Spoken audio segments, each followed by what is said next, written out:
Hello guys and welcome to another Dawn of War Soulstorm video. And today we're going to watch another tournament. Unfortunately I haven't got all the games. It's the Elseware Entertainment tournament that was also showcasted by Vol. It also was organized by him back in 2009. I got a few games from that tournament. Unfortunately, I have not got even the grand finals from this one, so you'll have to watch the games that are missing here on his channel. I will link to the playlist in the commentary section and in the video description. So let's get started with the first game. I'm not sure how much time this will take, but we'll see. The first game played between Womble and Epics. Let's get started. Two great players, old school. That's why I love so much these games. Reminds the good old times. And also the meta was quite a bit... maybe it was different from what we have today, at least back then. Over the years, the gameplay has changed.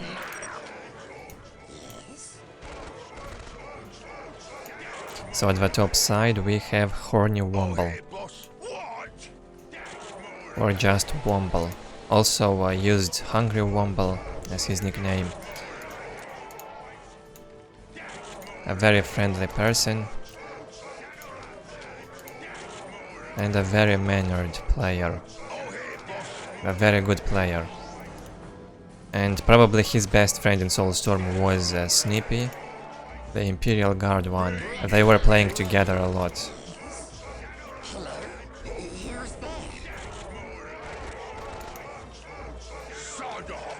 We have two Slugger Boys opening.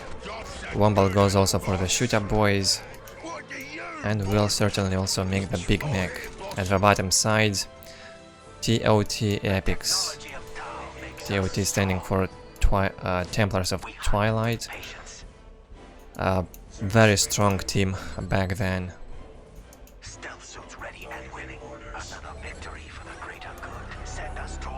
And Epics, yeah, one of the great Tau players.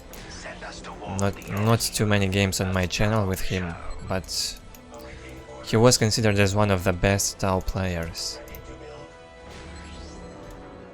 We hunt with patience. The silent hunters are ready. Stealth suits ready and willing. Tau Commander is out, no Vespids yet and no Fire Warriors. Did Epics go for 3 stealth suits? Looks so, yeah. 3 stealth suits and Tau Commander. That's a very fast map control. I'm not sure where this one is going. Yeah, he failed with this. He did not capture this point. Very strange.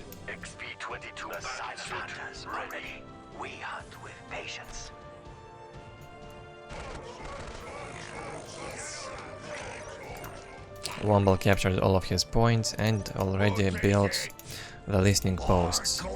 One stealth suit got killed, the Big Mac teleported in here, and the shooters with a Big Mac killed him instantly. They have quite a low HP.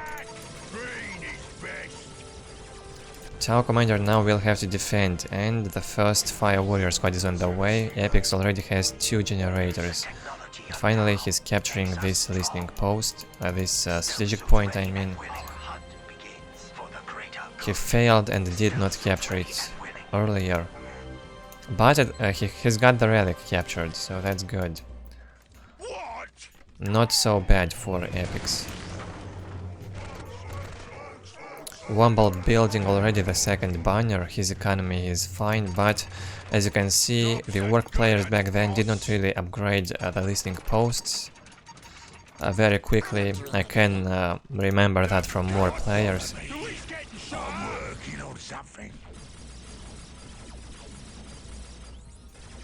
Orks used to be more aggressive in the early game, like tier 1 with 25-35 population cap. Orks were causing chaos already on the map. But these days Ork players tend to get economy boom first and then mass as many Orks as possible in the early tier 2, or even go to the late game.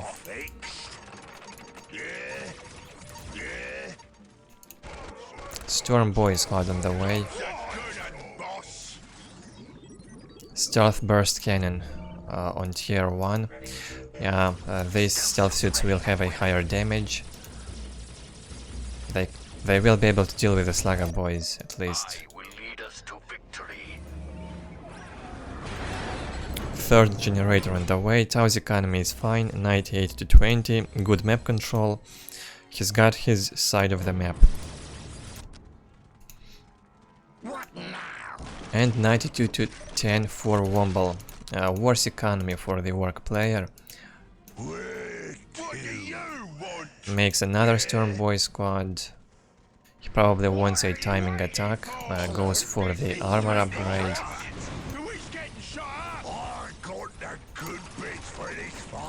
And there's one Fire Warrior squad from Epics. Does he has anything else? Another Fire Warrior squad on the way. Storm Boy Knob being added. And Big Mac focusing the Tau Commander.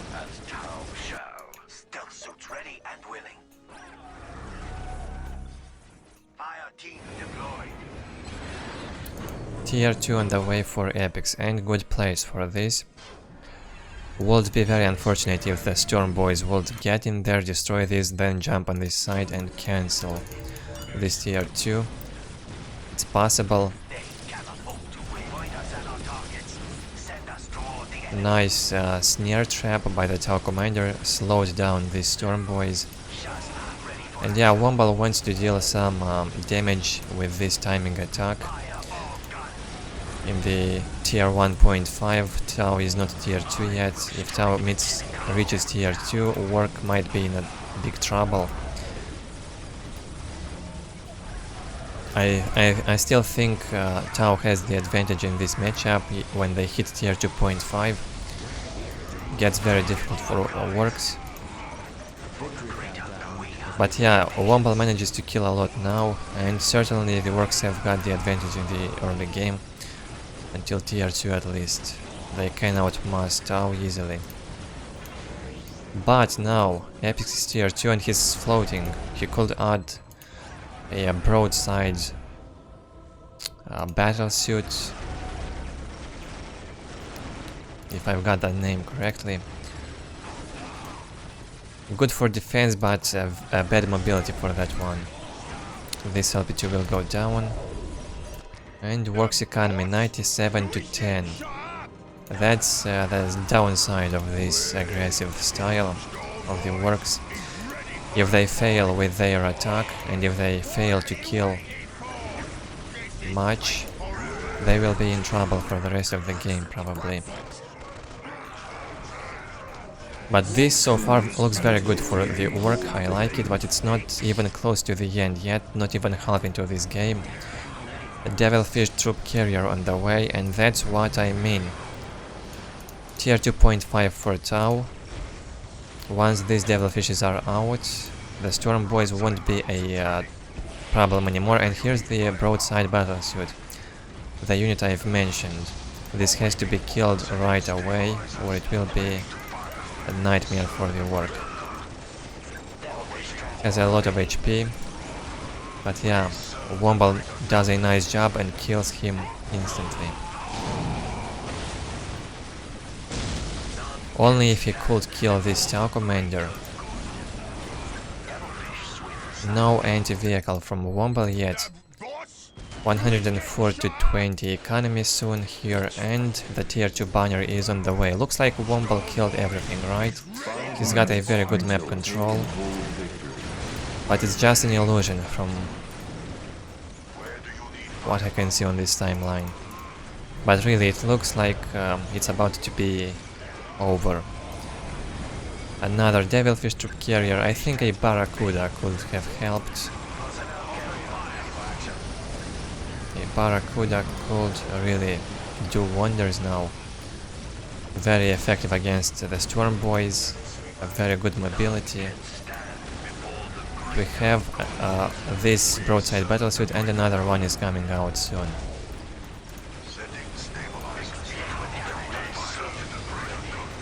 Epix needs to repair this listening post.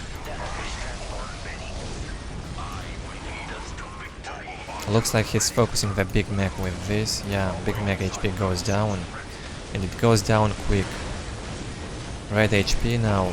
He might fail to destroy this broadside. Very well done by Epix. Under this pressure he manages to survive. And a lot of Orks get killed. So yeah, Womble has done a nice damage, but did it pay off? I really am not certain about this. Big Mech on the way. And finally the tank booster infiltration was made. Yeah, here they are. Well, I think over the years players found out that harassing economy probably was more effective instead of just trying to kill enemy units. I mean enemy army. And I think, yeah, harassing economy might be the best choice for Orks. And Womble only started to do this now. He destroyed this LP2. Earlier he also destroyed this here. So yeah, Womble has done a bit of both. He destroyed economy and killed some army, but he also lost a lot of units. Knobs on the way, but Orks economy is really not fine. These 3 points should have been upgraded, at least one by one, slowly, during the attack here. This goes down. And the knobs are out. More upgrades on the way. Storm Boy squad still alive, and harass from these Devilfish is really annoying. Ork will need a detection in here if he wants to destroy this. Thankfully he's got a banner in here, so the Devilfish will be detected when they get here. And again Womble wants to attack. He kills this broadside very quickly. Now with the knobs, and we've got the Pathfinders from Epix. Important units, they have that marking ability, which either lowers the armor or just increases the damage dealt on the squad. I'm not sure. And it also reloads quite quickly. They can also detect and provide a very good vision. The harass from Womble continues, and Epix starts to do the same now. His stealth suits got detected here. He has to go back. He's got 3 squads of stealth suits. The Sky Ray missile staying in here, probably waiting to defend some attack. But no, it was just idling. And now it will have this nice ability, missile barrage, good stuff.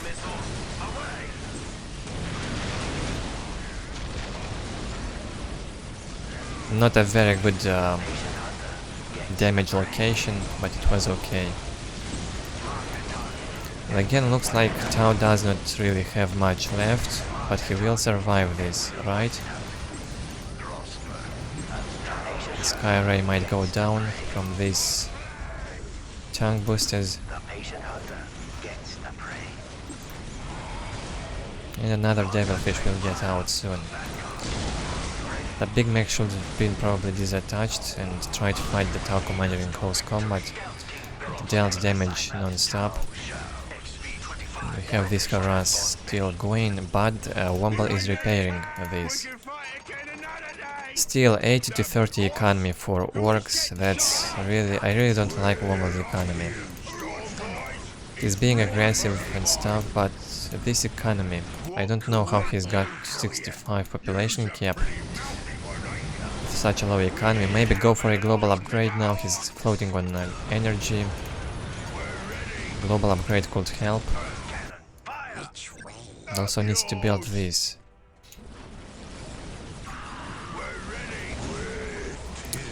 Well played so far by both players. I really like how Tao does not give up. Keeps fighting, keeps trying. Maybe he will even succeed in the end. We'll see. And Vesp is trying to fight the knobs. Are you serious? Like, the most wasteful thing you could do, probably. Vespids against knobs. Maybe try a crude squad with crude shapers. Could have been a better choice. It's about the same price. But he does not have the crude shaping. Crude... how is that building called? Crude shaping center or what? I cannot remember.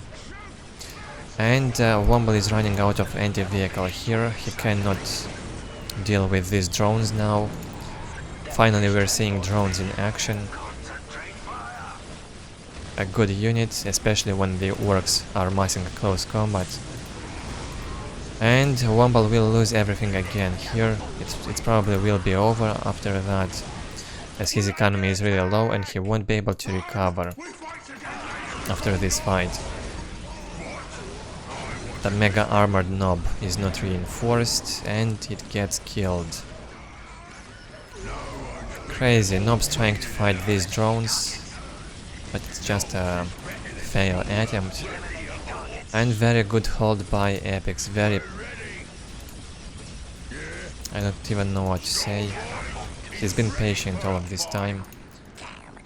Did not give up. 104 to 30 economy for Womble, finally goes for a global upgrade, remakes the Big Mech. And it's not over yet. But yeah, only if he would upgrade this to LP2 earlier when he floated energy, it could have been much better now for him.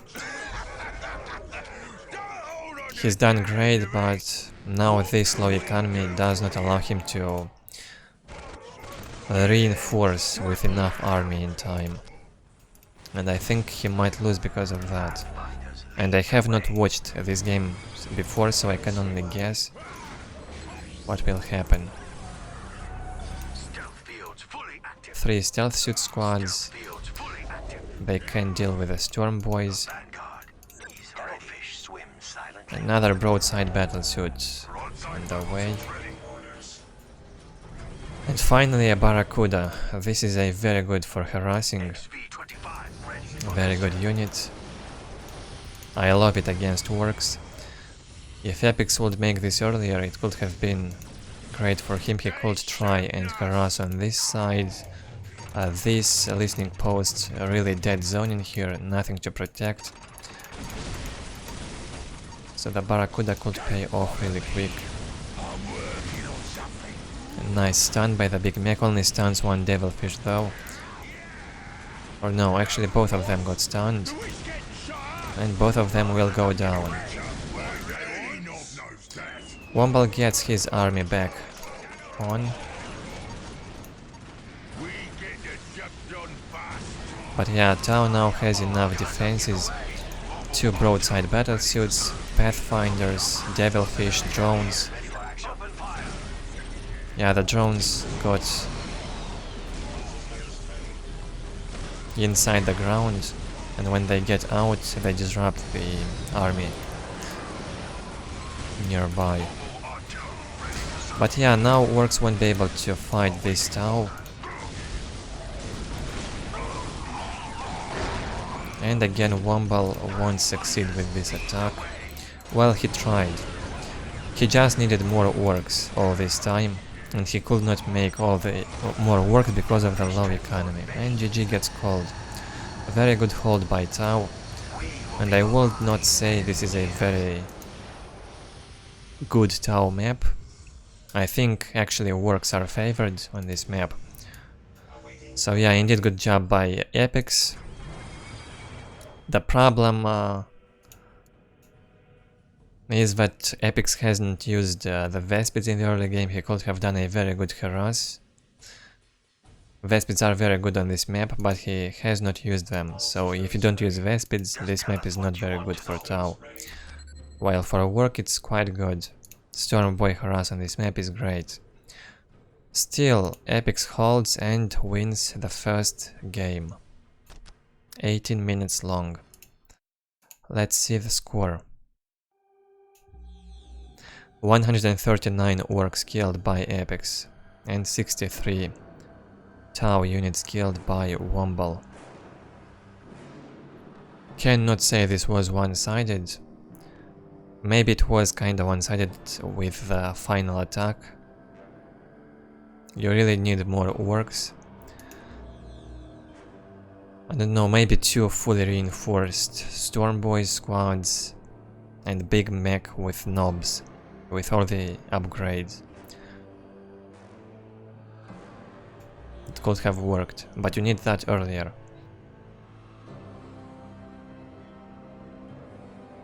This is the technology score, a lot of reinforced units by Womble, a lot of resources spent, and they didn't really pay off, I would say. And that's it with the first game. Let's jump into the second one.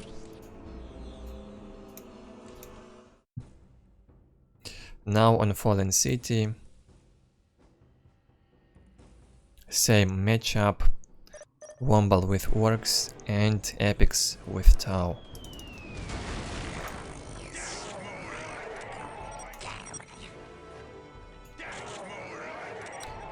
Three Slugger boys now on the way for Womble and 1 Gretchen squad. Will he make a banner or a generator? A generator gets placed. So I don't even know. I think this Tau probably is in this map is in Tau's favor. Might well be. The technology of Tau makes us strong. Same. Actually no, but 3 stealth suits opening like in the last game from Epics. And he makes Croods with Vespids. So he has enough resources for 3 stealth suits, for the Vespids, for the jetpack upgrade, and for Croods, because he's not placing a generator. Very aggressive start from Epics. But yeah, I would like to see the Vespids in action. If you can use them well on tier 1, it's crazy what this unit can do. Constant non-stop harass, and they can jump all the time. And I really like Crude Vespid opening. I used to play Tau a bit and used this opening very often.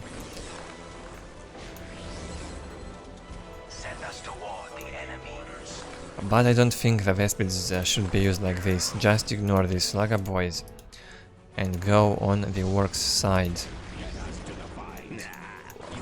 It will take ages if the Vespids will try to kill this, so it's just not worth it.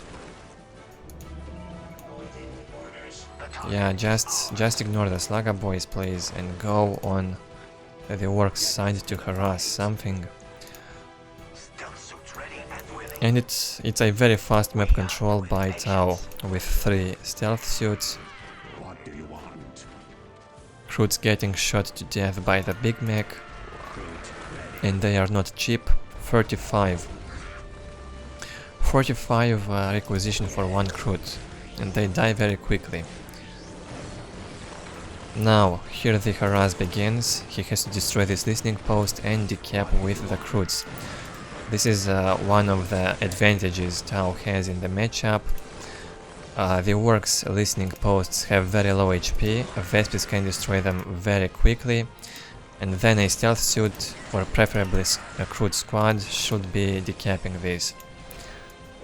And it works.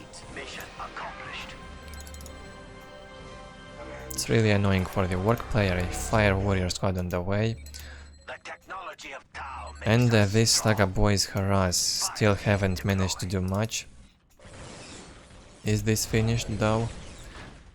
Stealth suits ready and willing. Let's see. Yeah, this is finished. And Kroots also managed to decap this relic. Very good job. And crazy action on the map. Now these Saga boys might get shot by the Vespids. They should be just shot in ranged combat by the Vespids.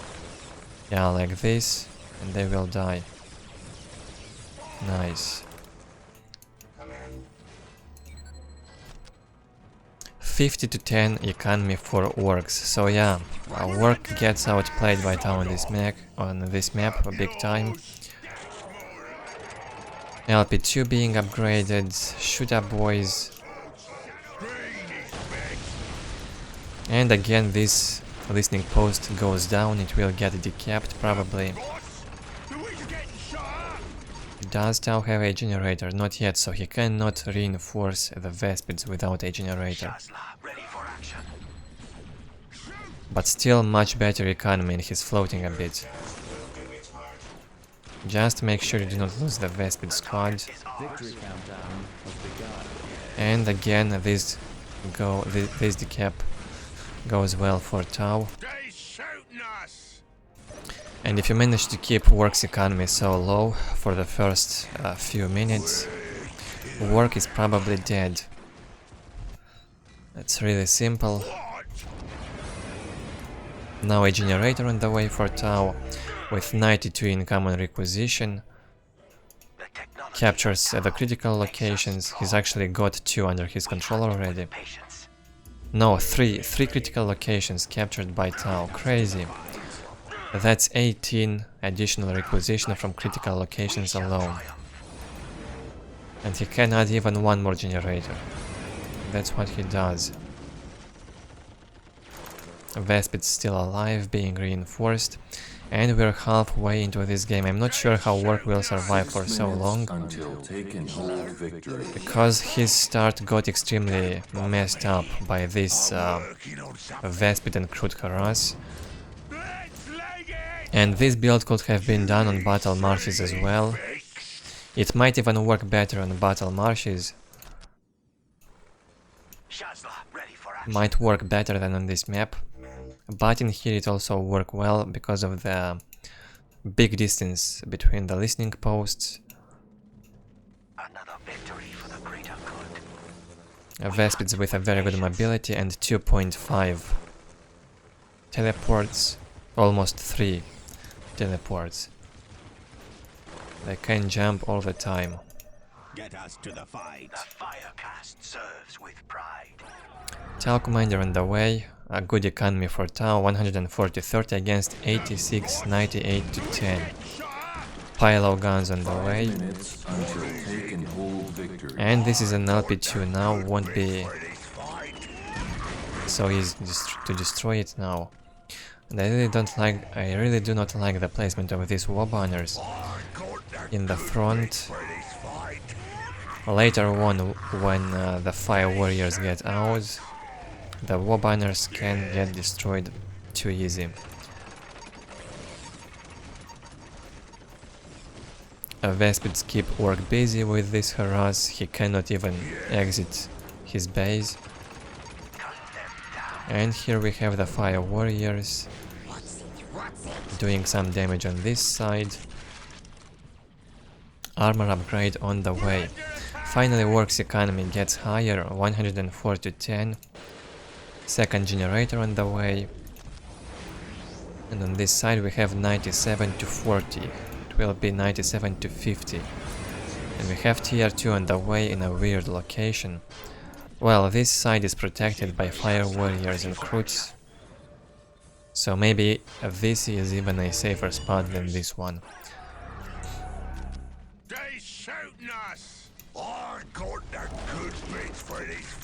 Well, I really do not know what Ork could have done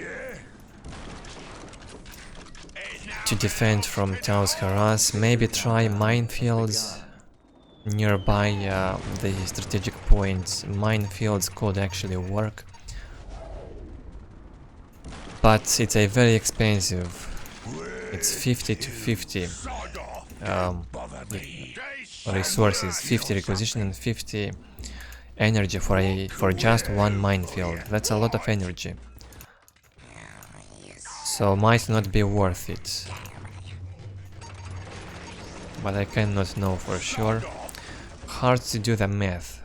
In here it depends a lot on Tau can switch the style. He may start using the Croods and Vespids just for defense if he will see that Ork invested much in his defenses. Yeah, very good economy for Tau, 110 to 60. As optics upgrades, goes a global upgrade for requisition, so yeah, this is probably a Tau victory. Ork is not even tier 2 yet, and with a worse economy. Still, some army. We have 2 shooter boy squads and 2 storm boys. Slugger boys on the other side.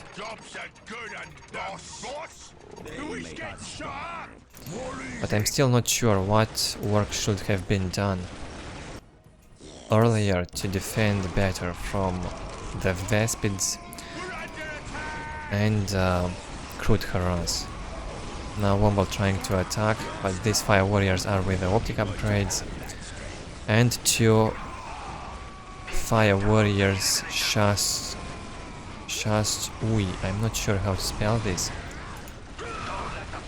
Basically fire warrior leader, which increases the damage.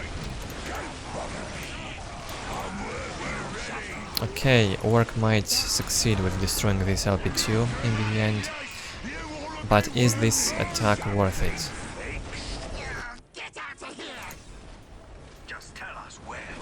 I really don't know.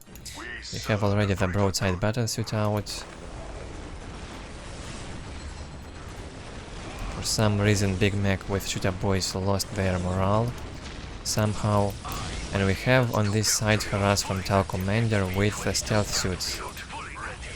Very well done with the counter attack on the other side. And Ork's economy will go to hell again. He's already lost 1 banner. Might even lose this one later, and this one. And the Epics will certainly survive the attack on his side. Yeah, GG gets called. And good luck in tournament. Well played by Epics. He's got the experience and the willpower to not give up too early in the first game.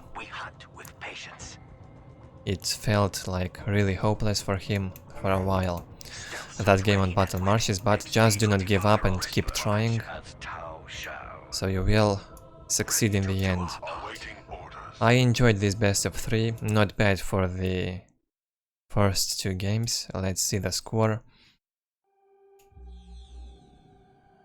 Quite close on units killed, very good harass by Tau on this map.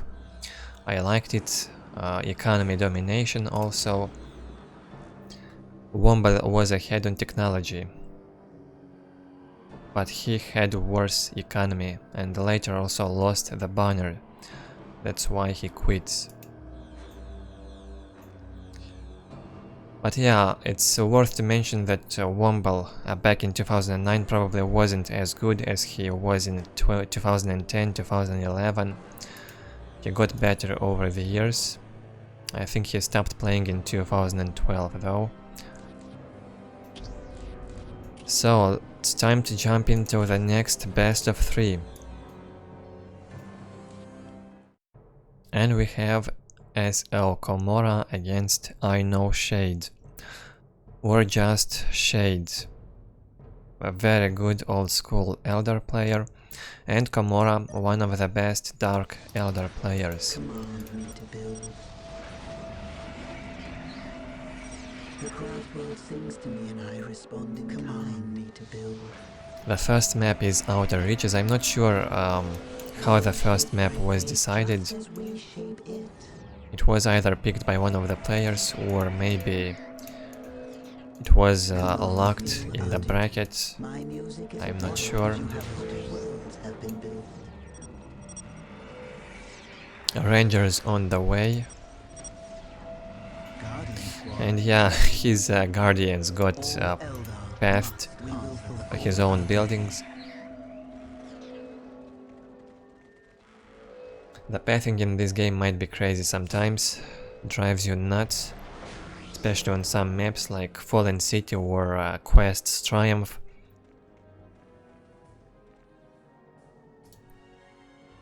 Two Guardian squads from Shade, Generator, Fleet of Foot Research, and We walk the path less traveled. Rangers are out. Called us back. How can we help? Yeah, a very annoying start for Eldar. He is a bit disappointed, to say the least. On the left hand side we have Dark Eldar, KoMMoRaGH, went for 2 Mandrakes, Dark Foundry with Generator. And again I should emphasize on the fact that these are very good old players, both in the first best of 3 and also in this one. It's not just some random names.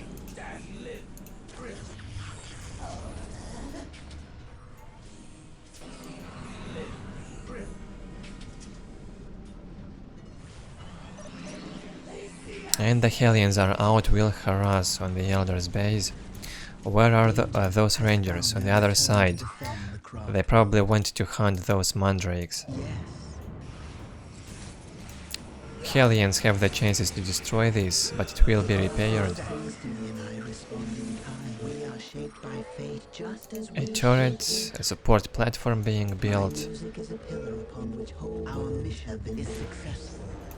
Might be useful later on against the river jetbike mass, and also some minefield, somewhere in here maybe. Would be good. And the second squad of Hellions gets in here. Thankfully the Rangers got their infiltration. And KoMMoRaGH is forced to use his detection ability. You can only use it once until you mine more of those soul essence. He's got 10, so it won't be enough to use the detection again.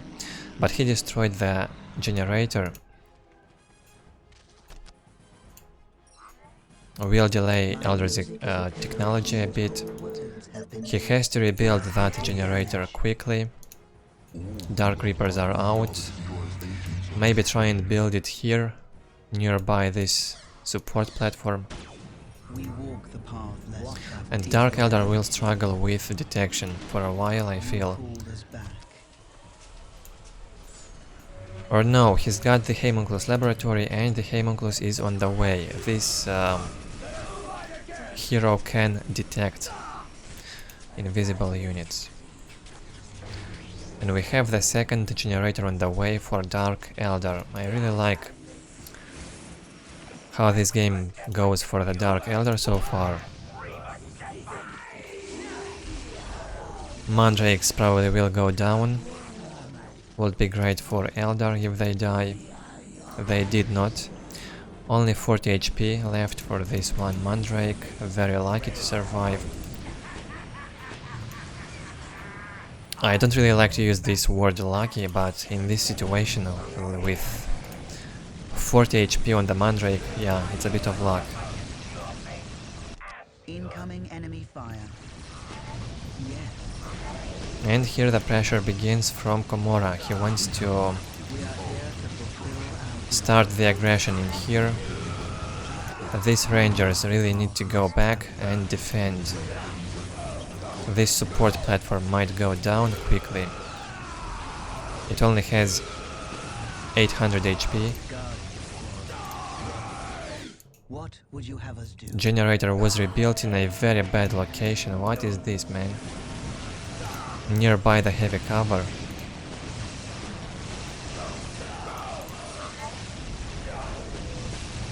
Well, now the Hellions won't stand a chance against this army. They have to jump away. But this generator location kills me. If Dark Eldar gets with his army in this heavy cover, nothing will stop him from destroying this generator. So better place it here maybe. Strong army from Eldar so far, it's stronger than Dark Eldar's army. 3 river jet bikes now, 2 mandrakes. Looks like 1 Hellion squad got killed. If this Hellion squad dies, Eldar will be in a good spot. So yeah, he kills the second Hellion squad. Very well done with the focus.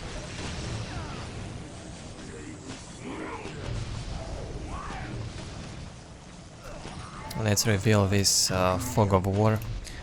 I don't really like to remove the fog of war, but sometimes the vision is necessary. 92 to 20 economy in here, more river jet bikes on the way. Yeah, that's the way to go against Eldar, as many river jet bikes as possible. Still 2 mandrakes, they can tie up the Dark Reapers at least.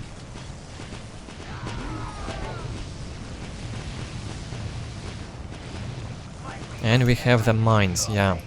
Mines is one of the best counters for the river jet bikes in tier 1. Command me to build.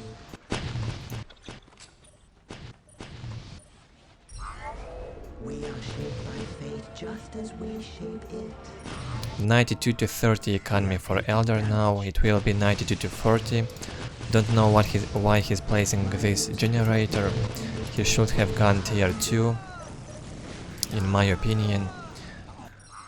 Yes. And instead of this generator, just maybe make another Dark Reaper squad. You really need more infantry. Against all these river jet bikes, this army might not be enough.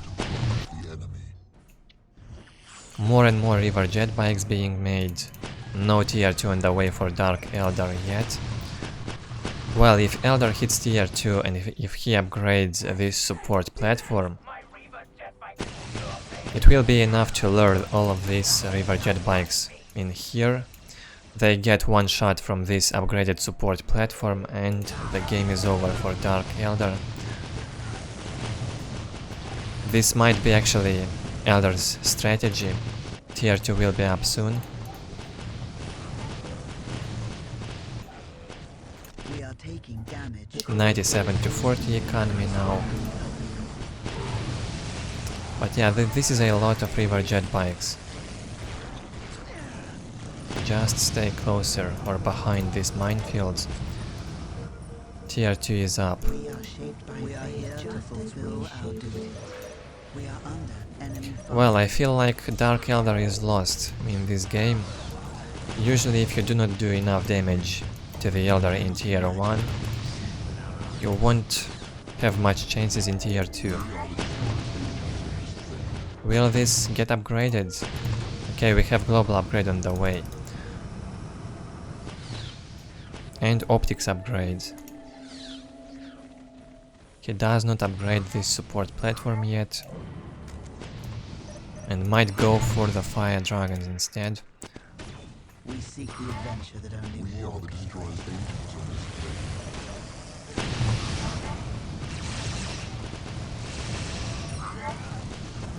He was focusing the homunculus. Only now the support platform gets upgraded. If it would have been upgraded earlier, one shot into all of these river jet bikes and they would have get destroyed instantly. Yeah, a bit of a mistake, if I can say so, from Eldar. This should have been upgraded as soon as possible and the game would have been over already.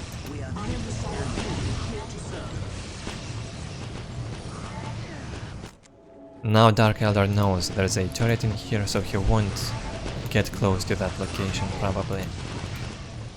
But yeah, the fire dragons are out. Eldar will need something to tie them up with. I mean, Dark Eldar, maybe a Hellion squad. Goes for the tier 2 upgrades. 104 to 40 economy for Dark Eldar. Goes for also for the Hall of Blood. Good map control. Here's the map vision.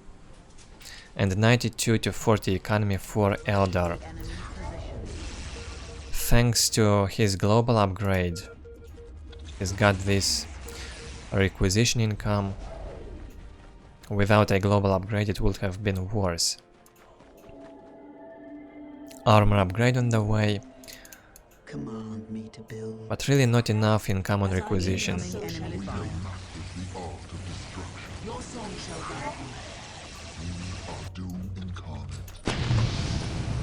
Oh man, that's a lot of river jet bikes. Certainly not enough anti-vehicle, probably. Or maybe it will be enough. There's no tying up close combat unit from the Dark Eldar. He cannot tie up these fire dragons. And most of his river jet bikes got destroyed by this fire dragon squad alone. Danger has found. What a fail. We are here to fulfill That was a lot of the craft world's river jet bikes on the map. As I dream, so shall it be. Guardian squad ready. And he attacked before the HP upgrade. Oh man, I don't even know what to say. Another LP2 on the way. 2 Scourges squads also were made. And KoMMoRaGH builds another Dark Foundry. He wants to mass produce these river jet bikes from 2 Dark Foundries.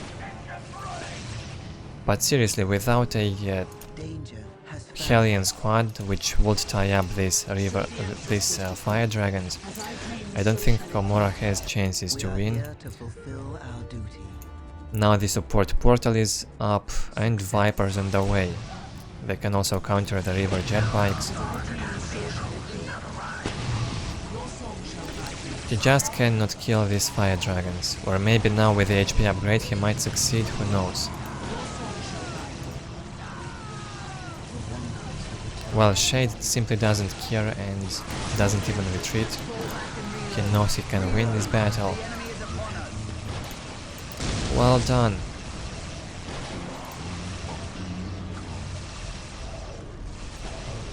Well done by Shade so far. Solid play. Could have been better with this upgrade faster on the support platform.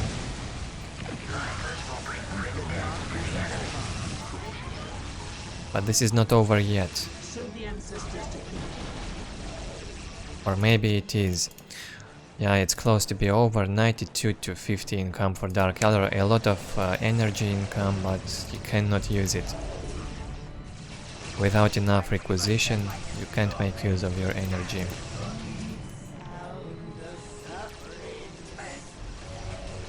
Yeah, being pressured now by the Eldar, he cannot do much.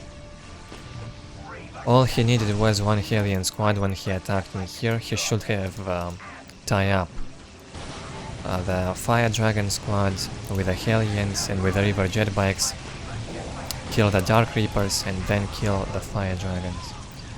So he could have won in there. Wasn't patient enough, I guess. And now he doesn't have enough chances. Nevertheless, still a good game. Both players have done some mistakes, maybe if I can name them so.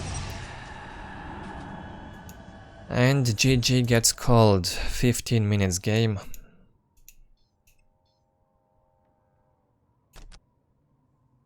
We had tier 3 on the way for Eldar. And a very good economy, 151 to 40. Let's see the score. 72 units killed by Shade and 58 by KoMMoRaGH, quite close until the end. Too bad that KoMMoRaGH lost all of those jet bikes with a stupid attack. That clearly was a mistake. Shouldn't have happened. He should have waited for the witches, or I don't know, maybe make Erkan. I think he had the Hall of Blood up to that point. But I think the best would have been to make Hellions, tie up the Fire Dragons with the Hellions, and with the River Jet Bikes just attack move that Eldar army. Maybe that way it would have been worked, but still Eldar could retreat under his support platform upgraded, and it could destroy the River Jet Bikes in there. Well, Eldar gets the victory, well deserved. No need for excuses. Let's jump into the second one. On Blood River, I think this map is even easier for Eldar. Outer Reaches is one of the best Dark Eldar maps, in my opinion. A very beloved map by the Dark Eldar players, at least. It probably was KoMMoRaGH map pick, who knows. And this might be Shade's map pick. At the bottom side, KoMMoRaGH goes for the Dark Foundry and the Generator, 2 Mandrakes. At the top side, Shade with Eldar, 2 Guardians, Fleet of Foot, and Rangers. Same opening as in the last game. Rangers probably will get the Infiltration upgrade. Good stuff. Yeah, infiltration upgrade will be made for the Rangers. My music is a pillar upon which whole worlds have been built.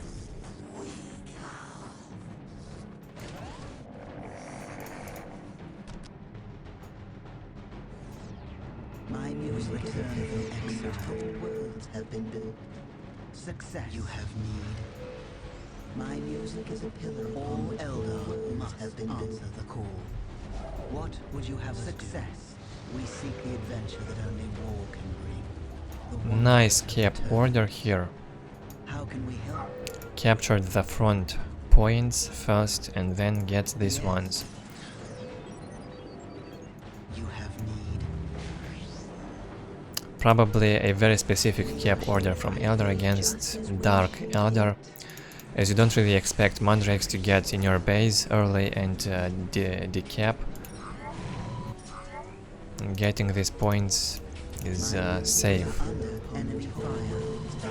We also have a decap here by the Rangers. And the detection ability already used on the Hellions. How will he detect later? Oh, with the KoMMoRaGH probably. He's already got this up, but doesn't have enough resources for River Jet Bikes or the KoMMoRaGH. Now he does not have detection. We are under enemy fire. Builds a support platform instantly. Enemy fire. We return to defend the craft world. Command me to build. And also Dark Reapers will be made. My music is a pillar upon which whole worlds have been built. What is your way to build? Yeah, fails to kill even the Bone Singer. Does not have morale for that now. Is a pillar upon which whole worlds have been built. My music is a pillar upon which whole worlds have been built. Trying to be aggressive in the Eldar's base. Is this the key to victory?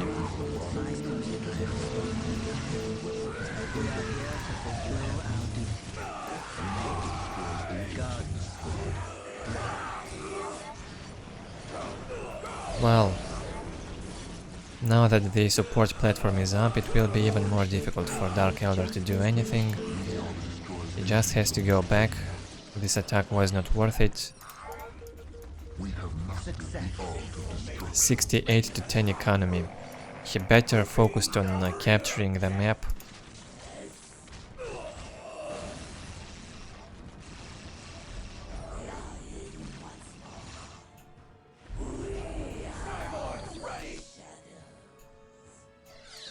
All Eldar, we are incoming enemy fire. The crowd will sings to me and I respond in kind. Now with the KoMMoRaGH we'll try to attack again.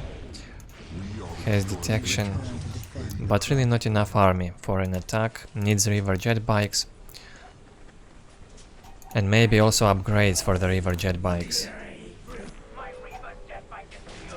Second Dark Reaper squad on the way. And good map control from Shade. Has all of his points, a critical location will be captured in here and another one. And does not allow Dark Eldar to get his relic. Okay, nice harass attempt on the other side. This might go down. More river jet bikes on the way, mandrakes are here. Poison upgrade should be made also. At least for these mandrakes, but also for the Hellions.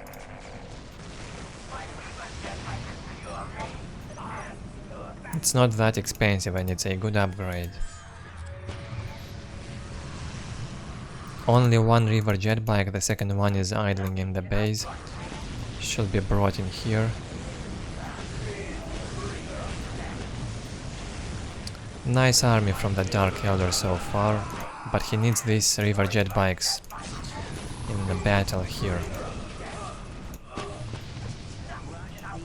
Oh, they could try and kill these guardians now.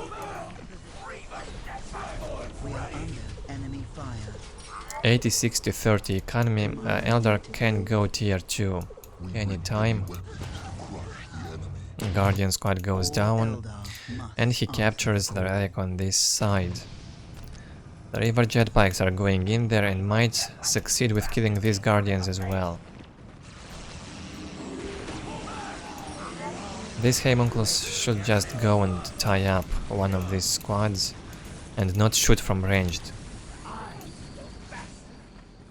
Well, KoMMoRaGH might be afraid of losing the KoMMoRaGH, a very important unit. If it dies, he cannot detect anymore.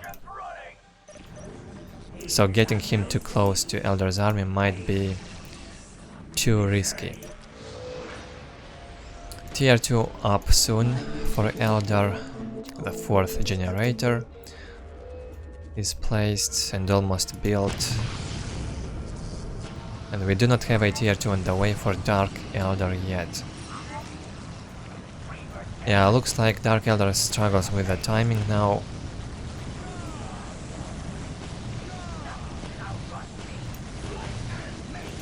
Really not the best timings from the Dark Eldar and quite strange attacks in both early game and even now. You can't really try to win with this army and you need more on tier 1.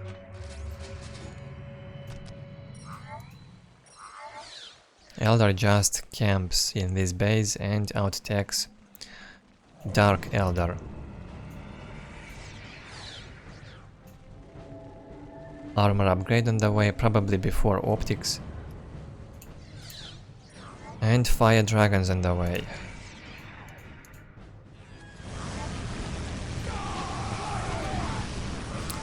Yeah, KoMMoRaGH had much more chances on outer reaches, I would say.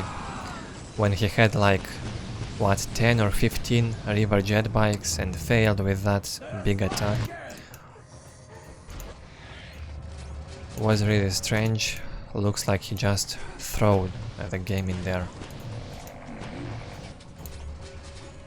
3 more river jet bikes on the way, but it still won't be enough. And it might not even work against this support platform. And also in the previous game, too bad that KoMMoRaGH lost both of his Hellion squads. Those should be kept alive.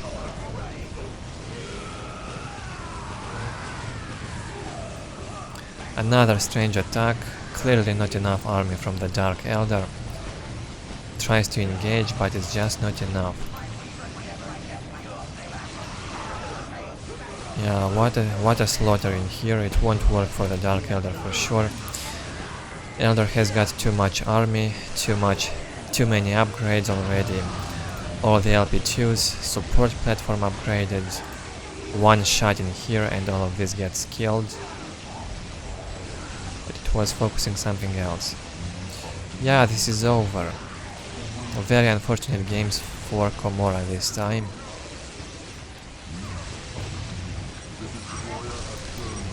Yeah, he knows he did not play his best. And GG gets called. I think I have more games between these two players and I might upload more. I'm not sure who won the next ones, but I will record them. I think KoMMoRaGH can do much better than that. He probably had a bad day, who knows. Because both of these games looked really one-sided and a huge mistake made by KoMMoRaGH in the first game. Very uncommon for players of such caliber. So we have some domination in this second game by Shade. Let's see the score. 33 units killed against 19, yeah, simply not enough army by the Dark Eldar, and I think this map is quite good for Eldar in this matchup. It's hard to be aggressive on Blood River when your opponent has all those LP2s up and even army. So yeah, we have a better score on everything from Shade. That's it with this best of 3. So far we've got 2 best of 3s, both of them with a score 2-0. So we have Epics moving on and Shade. Let's see the next best of 3. This time Santiago against LeRagpicker. Now I'm not sure if I have recorded these games before. I might have recorded some of these games separately, but I cannot say for sure. Maybe it happened a long time ago, I do not remember. At the top side, LeRagpicker with Chaos. Goes an 8 cult build. 4 cultists. Chaos Armory and Generator. Nade cult might be risky at the start if you get huge rush from the enemy. It may be a bit of a risk, but if you manage to get your points and build them, you're safe.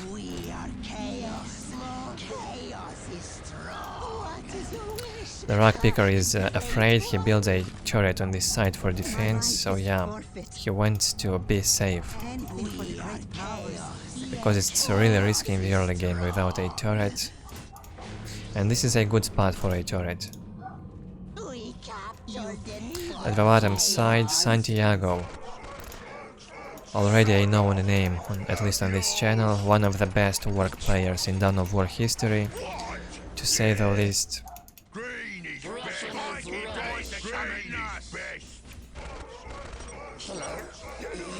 But yeah, I think Santiago's level was about the same with Oxo's level on Orks and also Ella Mount. All of them had very similar styles.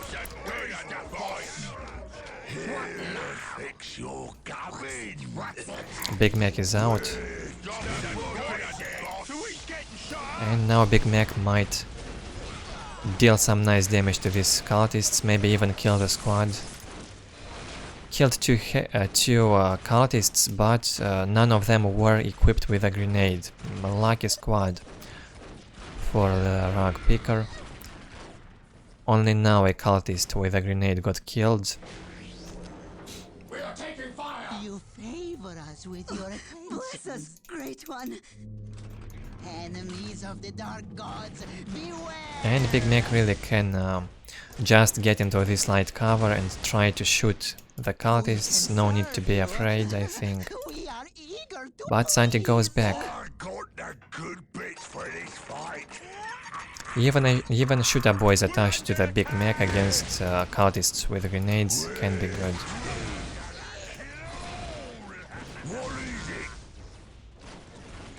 But yeah, staying in this heavy cover and shooting the cultists is the best way to go. Quite some damage being done to the Big Mac though. 3 squads with the grenades. Yeah, that's a lot of DPS.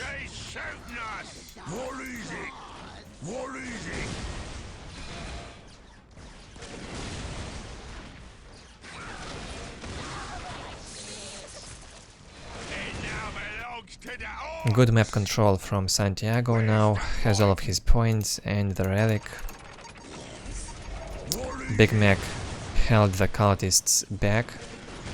I guess this was Santiago's goal for the start, to hold these cultists back while he gets this relic with the listening post. He should upgrade it instantly.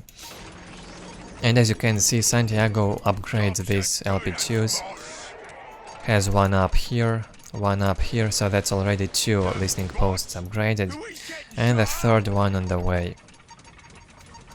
Very well done. Not much investment in army and a very quick 2nd generator. He's also got the banner up. 98 to 20 economy for Orks against 80 to 20 for Chaos. anything for the great powers. More generators on the way for LeRagpicker. He should be going tier 2 soon. And maybe mass those defilers. The nightmare for Orks. I've always struggled against the defiler when playing Orks. They just slaughter that Orc infantry easily. Of the chaos gods, great one. Grant us the gifts of the chaos gods. Maybe the war track mass can be an option against the defilers, but also that's an expensive option. Shooter boys are out, Big Mac should be attached to this squad and try to reinforce this and catch the cultists with this squad fully reinforced. 3 banners in this position, oh man, are you serious? Santiago should upgrade all of them, and this should be upgraded twice, this behind to anti-vehicle, because if a Hell Talon gets in here, Santiago loses the game. He cannot afford losing these 3 banners, so they should be upgraded. Orc is tier 2, goes for the mech shop.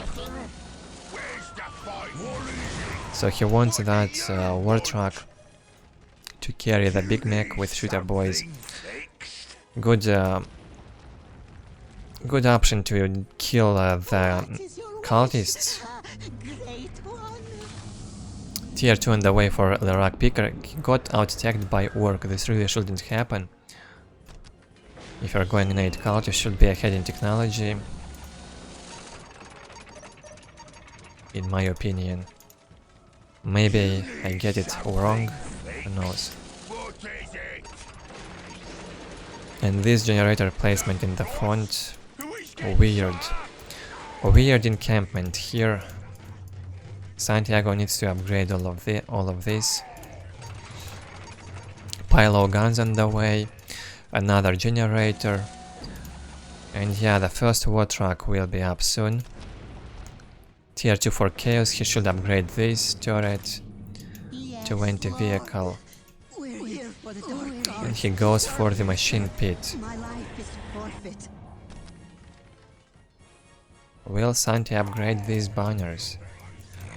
That's my biggest question for now. We're under attack! I fixed a few things whilst we were getting here. Probably didn't break nothing. Okay, nice engagement on this side, but no damage upgrades for Orks, it seems. Does he have the blast here? It's only now on the way, so there was no damage upgrade from the work. Finally we have this upgraded. Santiago should focus this as soon as possible. Just ignore those cultists. One squad got killed. Just destroy this turret. He's not focusing properly. Very strange.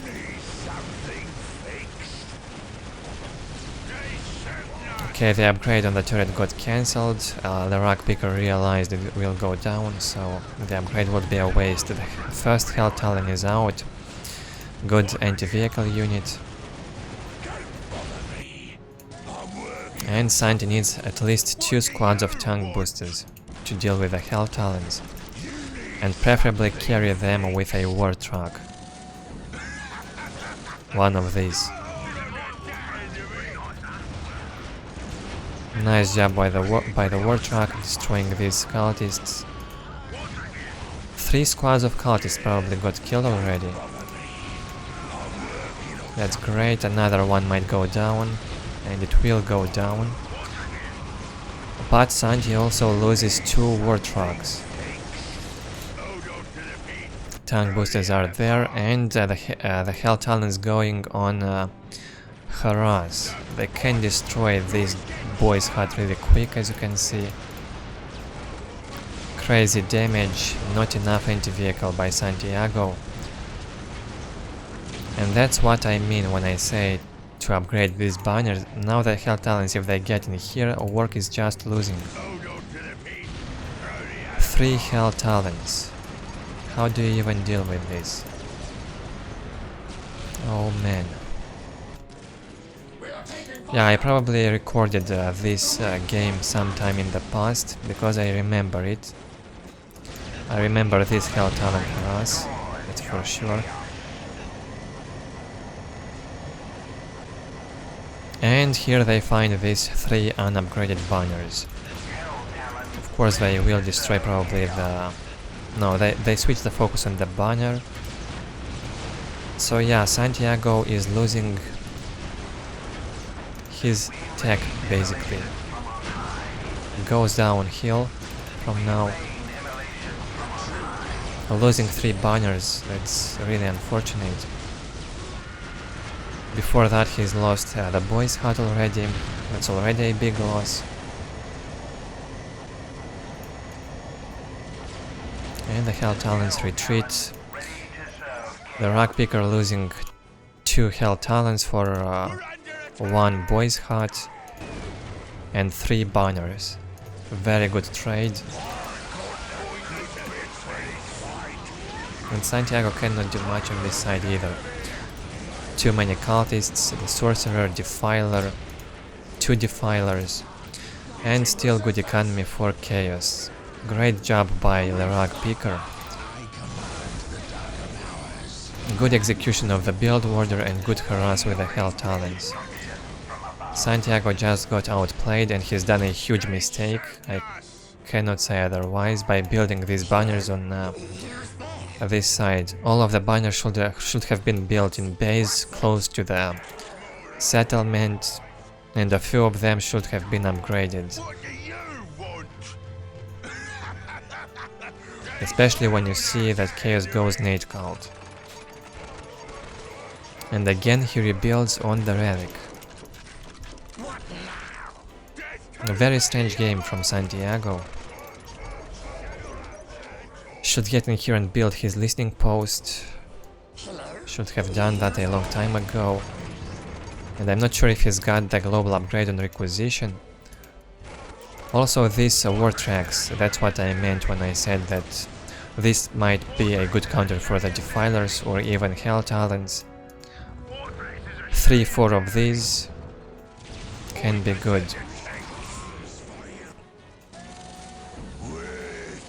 Well, now Chaos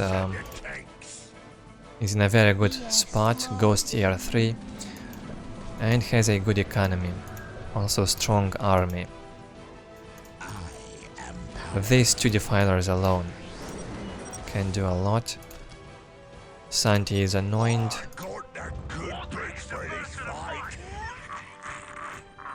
Well, he didn't only get your hut, he got 3 of your banners, which is even more of a problem.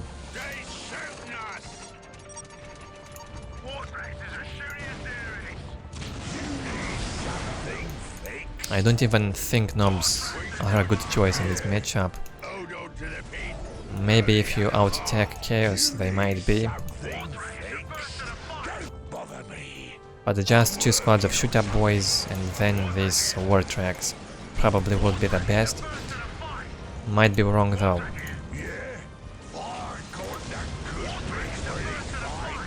Knobs just get slaughtered by the defilers. They cannot do anything against the defiler mass. Look at this. Manages to stun the defiler and carries the tank boosters inside of this war truck, but he did not unload all of his infantry. 2 defilers still alive, he sees that Chaos is tier 3 and GG gets called. LeRagpicker gets this game and it wasn't hard. Was enough to get 3 Hell Talons out, destroy the boy's hut and 3 banners in here, and it was game over already. How can I serve? A very weird placement of banners from Santi. This is unforgivable.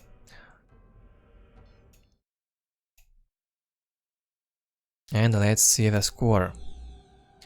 65 units killed by Santi and 51 by Chaos, but Chaos out-attacked and outplayed Santi big time. That's it with the first game. LeRagpicker leading with 1-0 in this best of 3. Let's jump into the second one. On Fallen City and the same matchup.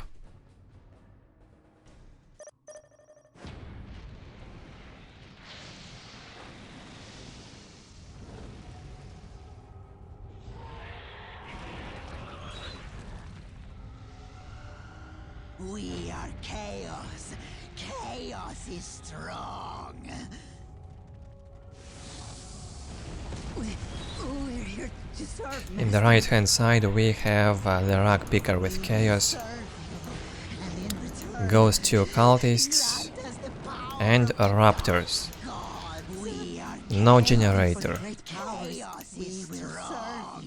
And I feel like 2 cultists might not be enough for this map. Sometimes it's a struggle to capture all of these points. So you might need 3 cultists just to make sure you get the side of your map.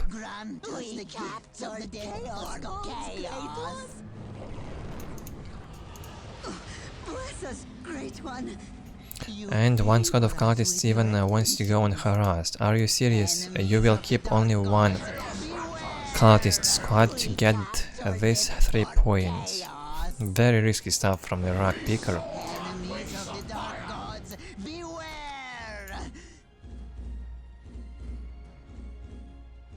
And on the left hand side we have Santi. He opened with banner. Banner opening and 2 Slugger Boy squads. And again, very strange. Oh wait, 3 Slugger Boy squads. Okay, that's better. He went to harass with 1 Slugger Boy squad. It might be good if you catch some heretics. But now Raptors will fight them back. So after all, probably not a good option from Santi to go with those Slugger Boys and harass. The cultist squad might get killed. Yeah, it will go down for just 1 decap. Certainly not worth it. Only 1 cultist squad left from LeRagpicker. Chaos Lord is out. And Chaos Marines on the way. Our victory is assured. They shooting us! Shooter Boy is also on the way now. And Santi manages to capture his side of the map finally. He might try and fight the Chaos Lord now with a Slugger boys attached, Good bits for the yard. but it's still risky. What do you want? We'll take it. Two shooter boy squads actually. From Santi, that's why he opens with banner. He wants to mass more orcs on tier 1. Generator up soon for chaos. We will serve you. And the Raptors have done some good job on this side with defending. Our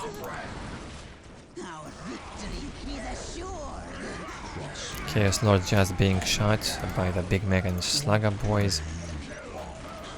Switches the focus on the Chaos Marines. A weird teleport, not that far away. And surround the Chaos Lord, he might try and kill him. It's also being focused by the shooter boys. Important fight. And yeah, I remember recording this back in the day. I'm not sure if it was on this channel or not. But I remember recording this best of 3. Or maybe I just watched it. I can't say for sure.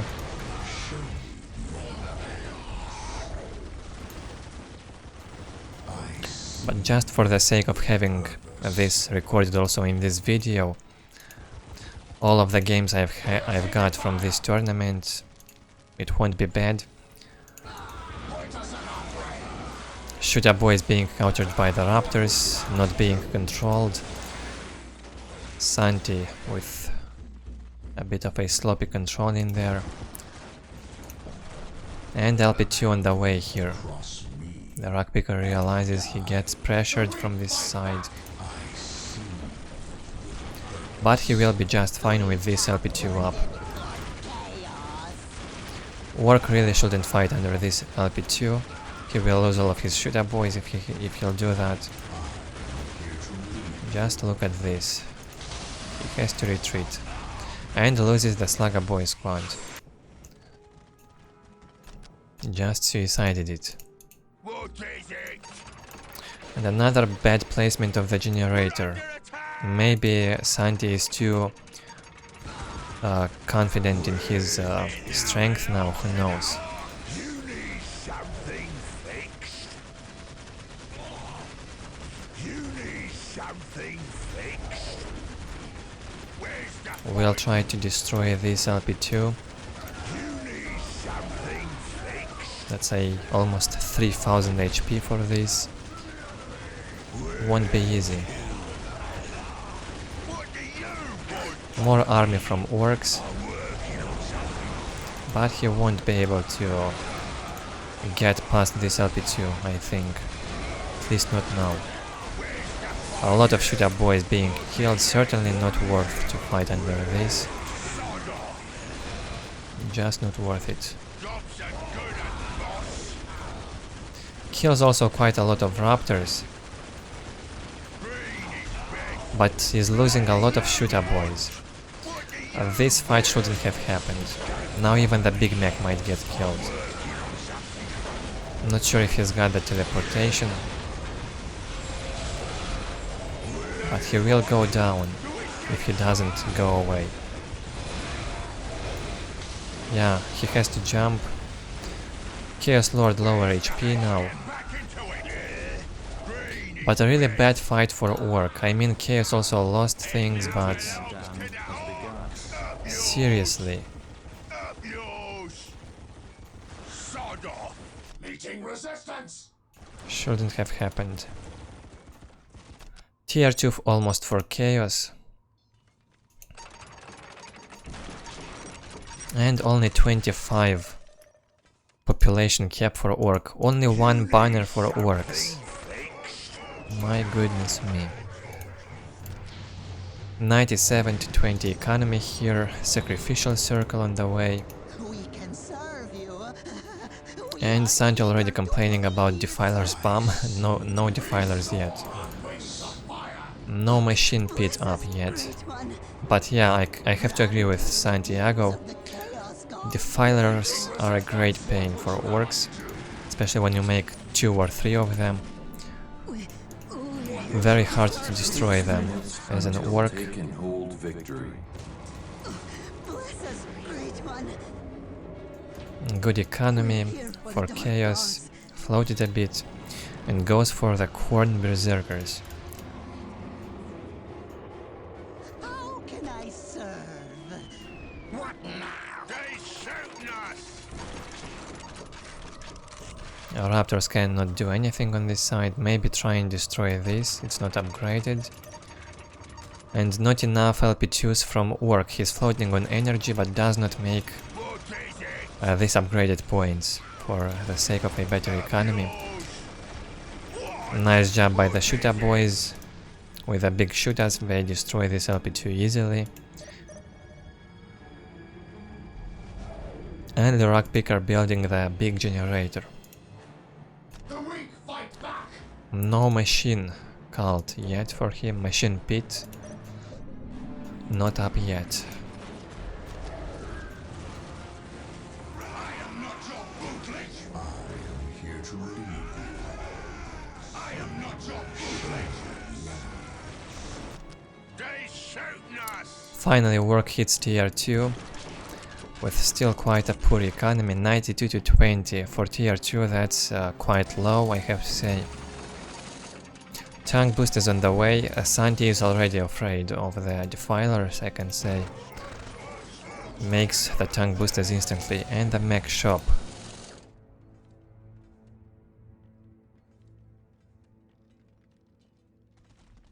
Here to blow stuff up! Blastier research will be up soon. I got the And he makes the war truck. fight. Or just the Orc Rhino. Orc have two vehicles with very similar name, War Truck and War Track, I'm working on something. so it's easy to confuse them. It now belongs to the Orks. We're two. Okay, so the tank boosters might go and just harass until they see the defilers. Here to blow stuff up. Needs infiltration though. This squad will go on the other side. Yeah, probably Santiago expects Eldar on harass, so he has to have one tank booster squad prepared in his base, maybe to defend.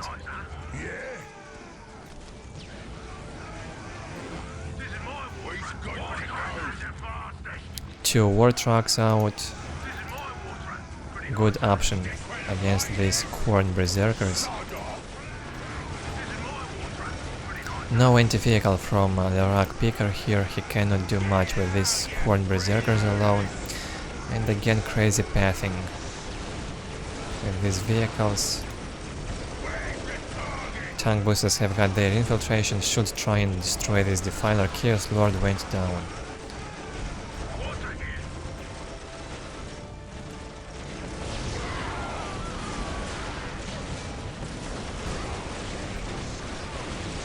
Some crazy fight now going on. It can decide a lot. Focuses the Chaos Marines. And no detection yet. The Chaos Sorcerer is too far away from these tank boosters, so they haven't been detected yet. And this point should be decapped.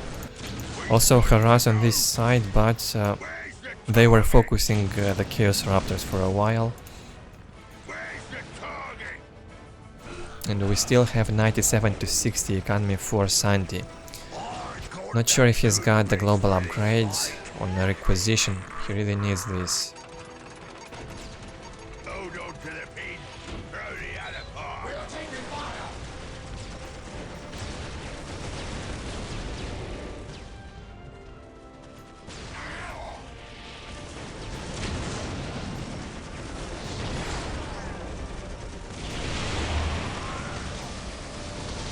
For the dark gods. Good pressure from Santi. Wants to kill that Chaos Sorcerer. Two defilers though, still hard to kill them.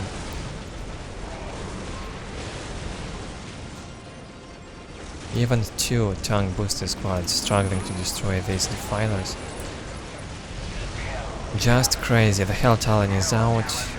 Now these war trucks will go down. Big Mech probably got killed. Yeah. A Big Mech no more. Knobs on the way.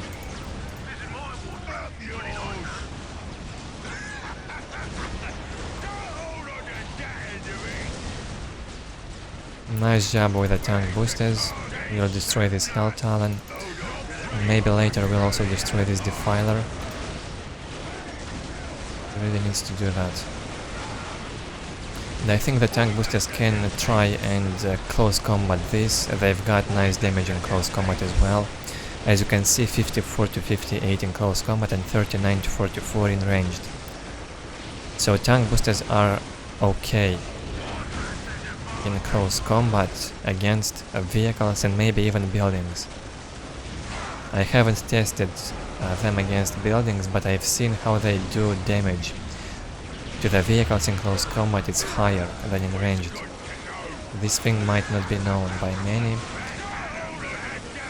but that's how it works. Crazy non-stop action on this side for the last 3-4 minutes. Santi does not want to give an easy time to LeRagpicker and certainly wants a revenge for the last game. And Knobs now harassing on the other side. We have Minefield. Minefield was built.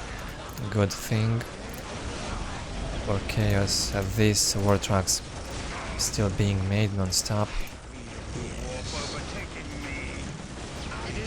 Probably the best option from Ork to mass these war trucks in the matchup against Chaos Infantry. But that's until horrors come out, I guess.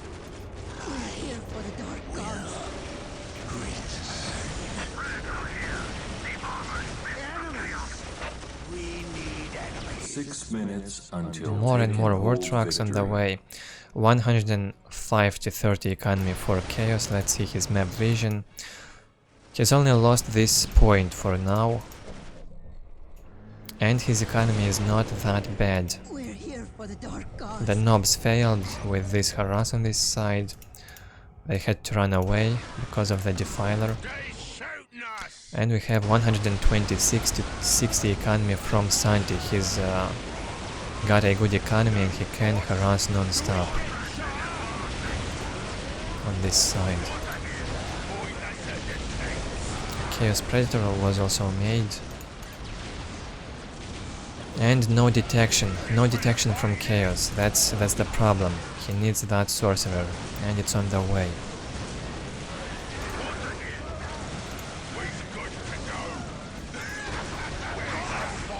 Shooter Boys, poor Shooter Boys cannot stand a chance against these Chaos Marines and the Defilers. Finally, this LP2 got destroyed, should be decapped now. And Knobs doing some damage to Chaos economy and buildings. Very good map vision for Ork. The war trucks keep being made, and I do not understand why no horrors from Chaos. Looks like the only choice is got horrors. Try to kill these war trucks faster, because that's all that Santi has at the moment.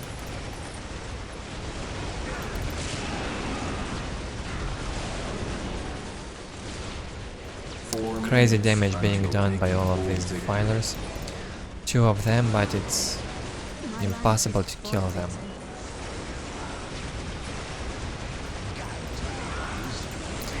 Knobs will die, obviously. 2 Chaos Predators, 2 Defilers, and 2 Chaos Marine squads. Still decent amount of army, and also Chaos Sorcerer is on this side. Have 3 war trucks, but really low requisition income now for Chaos. Looks like he's going down slowly but surely.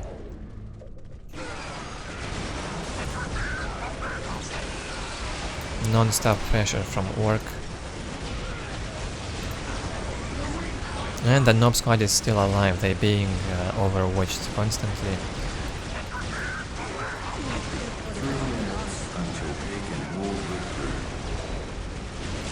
And the tank booster squads paid off big time this game. 2 squads, they weren't killed the entire game and they destroyed a lot of vehicles.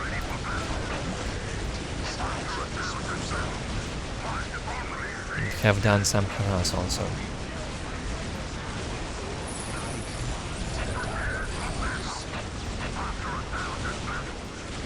Very low HP for the Predator and it goes down finally.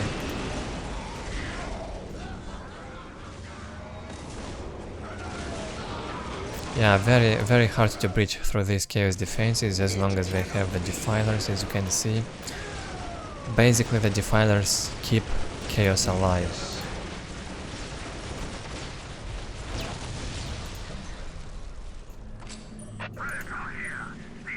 $62 to 29 economy for Chaos now against 114 to 60. Another war truck on the way. They were produced like non-stop. They should be repaired now. Don't let them simply go down. Maybe make some Gretchens in repair. But I guess Sandy is already quite confident in his victory. He left Chaos on 2 points.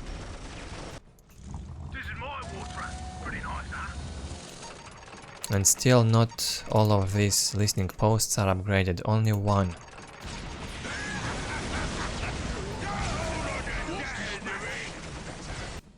And a crazy float on energy. Make some killer cans if you've got so much energy. A great close combat unit, you can also upgrade it to anti-vehicle. Maybe killer cans can give some challenging time to these Defilers. Who knows? But I think it might work. Should try this.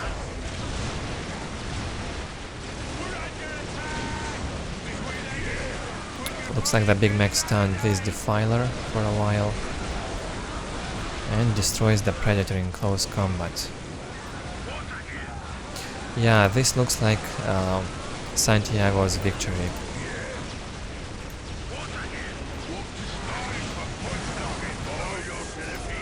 Crazy fight.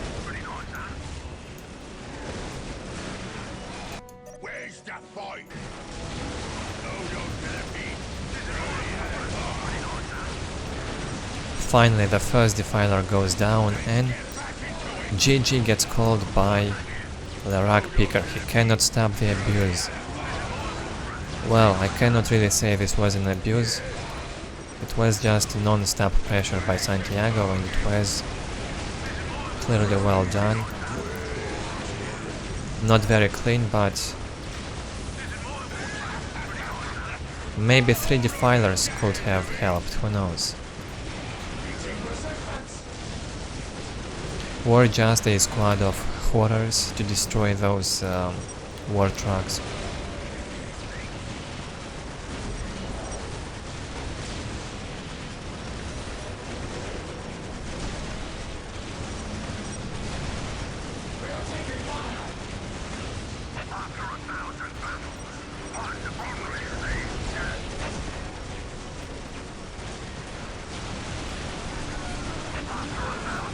Crazy game so far, a lot of action, and I loved it. It was very close. For around 7 minutes we had non-stop action on this side. Chaos never gave up. But finally now it's over, you cannot keep up with such a low economy. Orks' economy was far superior to Chaos one, so he comes on top in the end. Finally he also makes a killer can.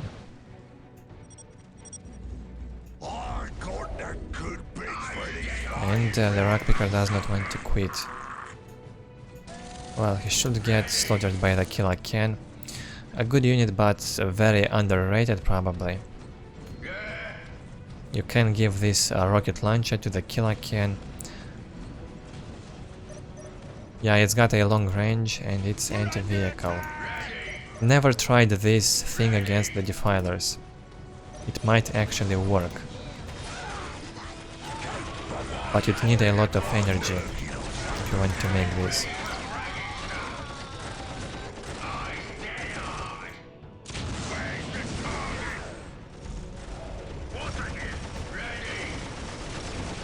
$3,000 HP. That's more than Defiler. No, a bit less, but it has a better damage in close combat. It's in between 600 and 700, and the Defiler has 300 to 350. So yeah, a killer can in close combat can deal easily with a Defiler.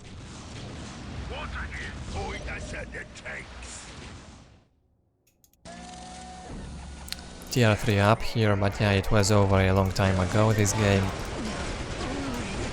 LeRagpicker simply doesn't want to give up. Well, this is a tournament game, so never give up.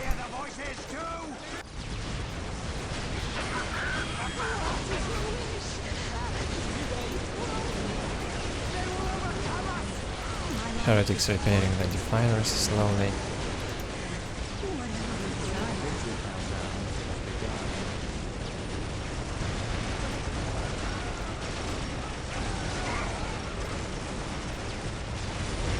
Knobs without the morale trying to fight those marines. For some reason they have changed the focus.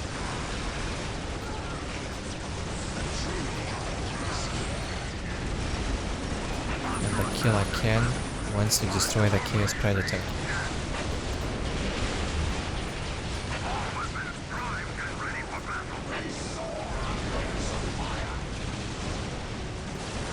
Yeah, now this will be over very soon.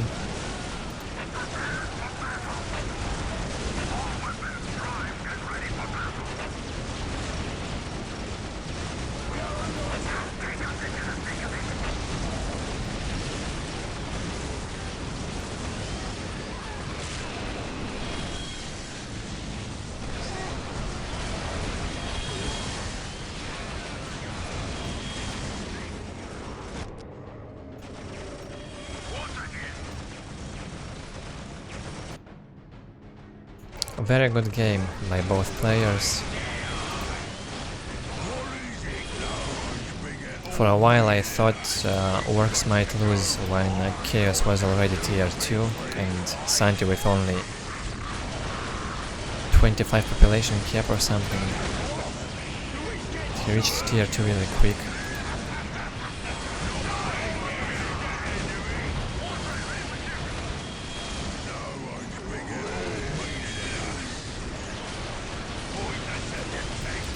Crazy slaughter in here. LeRagpicker doesn't want to give up, but it's obvious he doesn't have a chance anymore.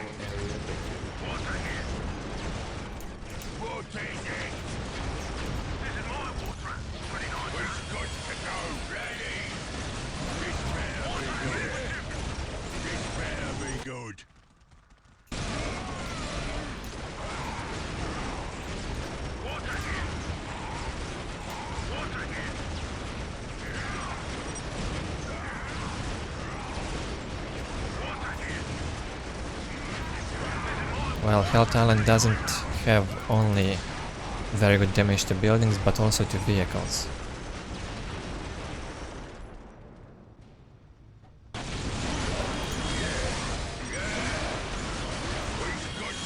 I'm not sure why LeRagpicker is complaining. There were three war trucks focusing a Hell Talon and 2 war trucks got destroyed. Anyway.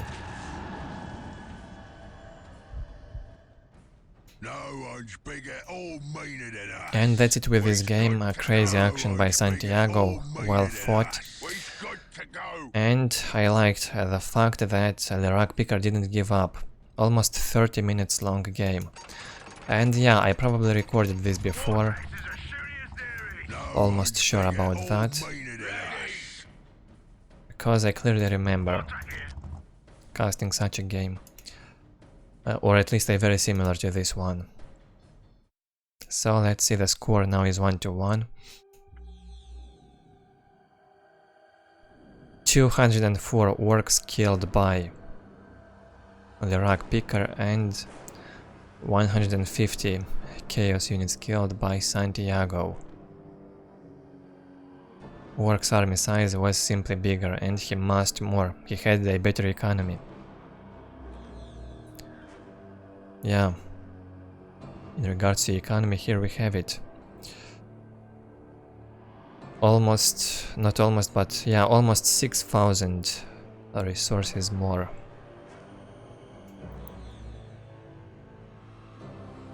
And on technology, Santi ahead. More unit upgrades, research count about the same, and more reinforced units. Well done by Santi so far. I don't think this is an easy matchup for Orks. Especially once Chaos hits tier 2 and gets the defilers out, it becomes very difficult. In my opinion again. Let's jump into the third game of this best of 3.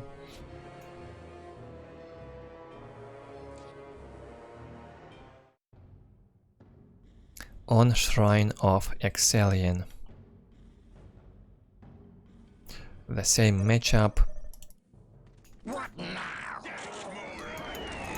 And we have 3 Slugger Boys opening from Santi at the bottom side, with the Boy's Heart and War Banner.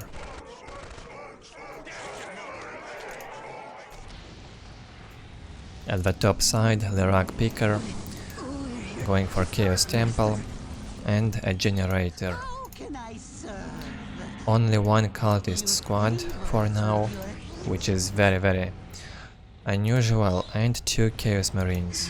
Whatever you desire. My life is Only 1 cultist squad on this map. We will serve you, and in return, Very uncommon. my life is forfeit. The dark gods. Our victory is assured. Great one. But yeah, one of these Chaos Marines will capture My life instead is of forfeit. a cultist squad. Yes, Lord.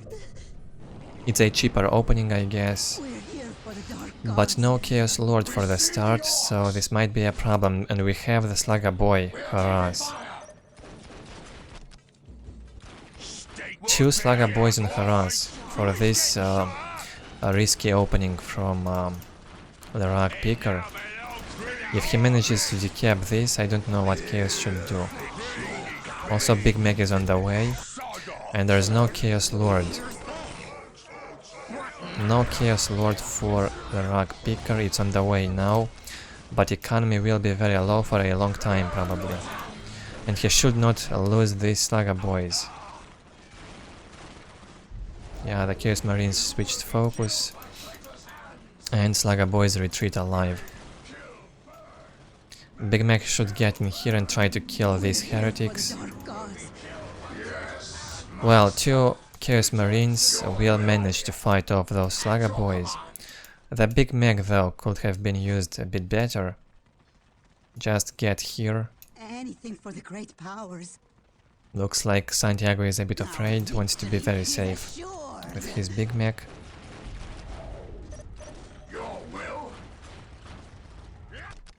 Now he sees these heretics, kills one instantly and kills the other one as well. Very nicely done. 2 builders down in about a second.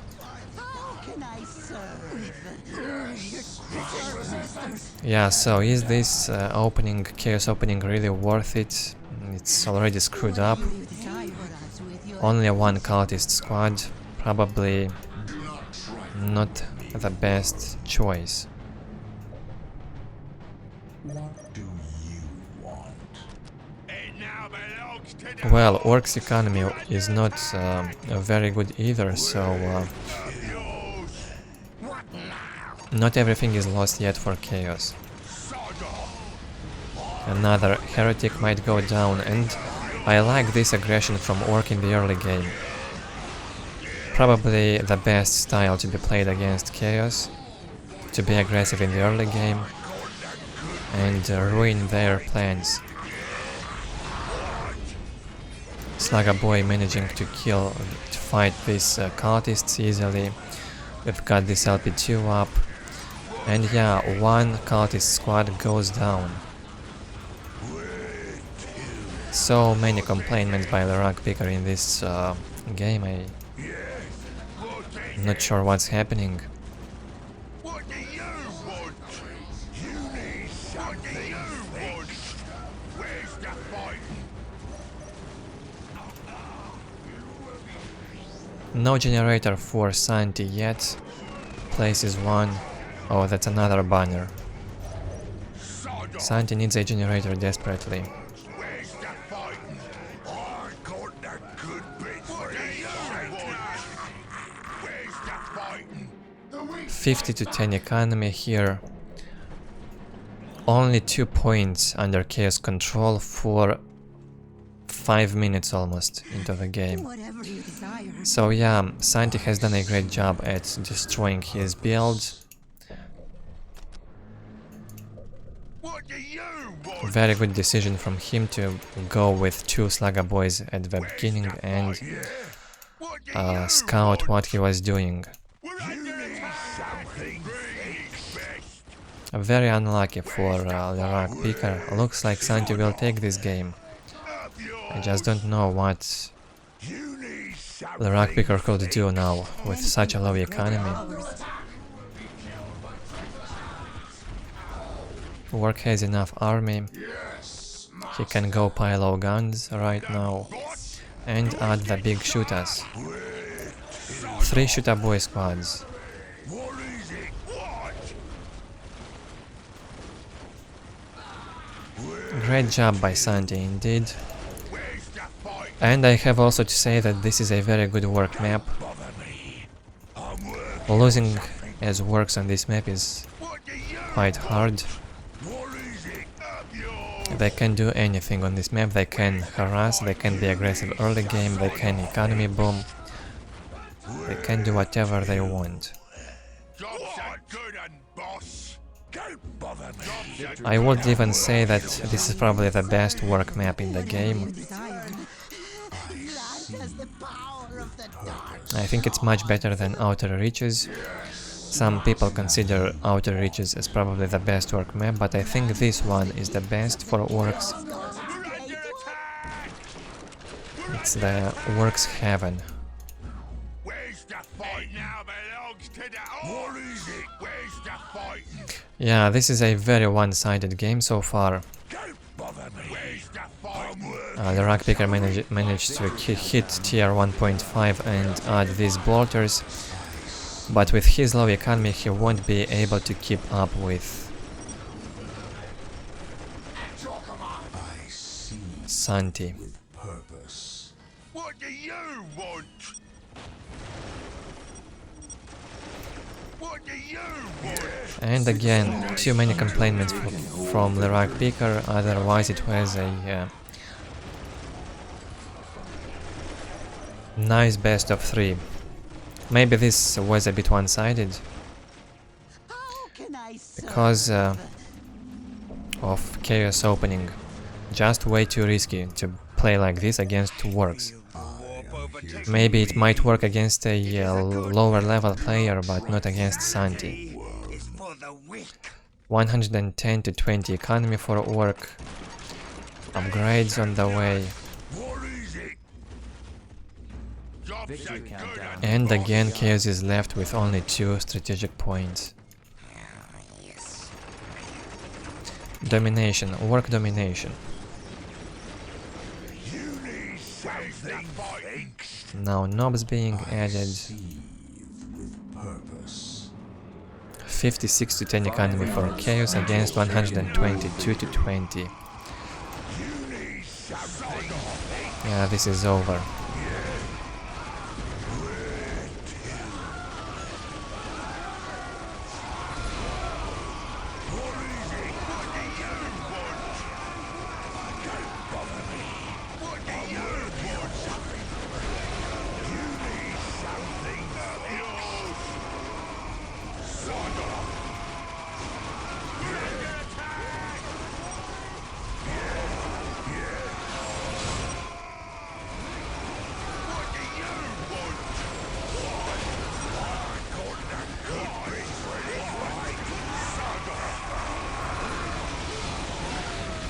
And here ends another best of 3 with a score 2-1 in Santiago's favor. Very well done by him in this game.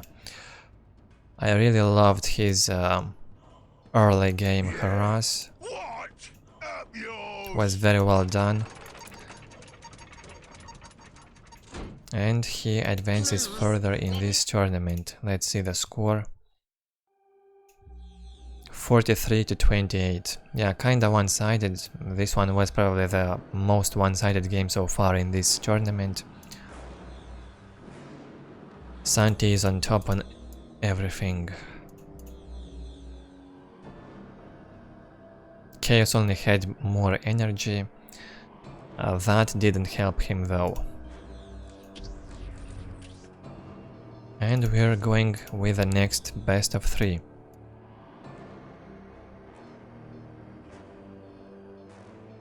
Yeah, the winner's match, we'll have Santiago versus Shade. Shade being the winner from the match, from the previous match against KoMMoRaGH. Let's get started. Same map, Shrine of Exelion. This map is both good for Orks and Eldar, of course. Also a good map for Tau, but it's probably the best for Orks. At the bottom side we have Shade with Eldar goes to Guardian's Fleet of Foot, Aspect Portal. I wonder what he'll make.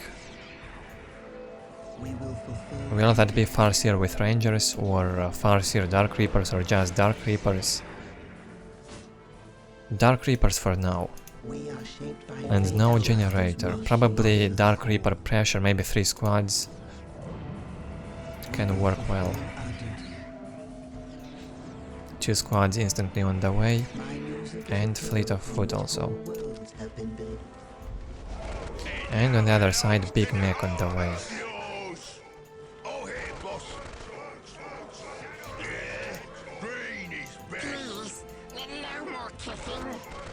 And again, Santi looks like it's his standard build order for this map, going with these 2 Slugger boys on harass. Plays exactly the same as he did against LeRagpicker in the previous game. But now Shade will be prepared, he's already got the Dark Reapers for defense. And he added the Exarch to the squad. Very expensive unit, but it increases the damage of the entire squad.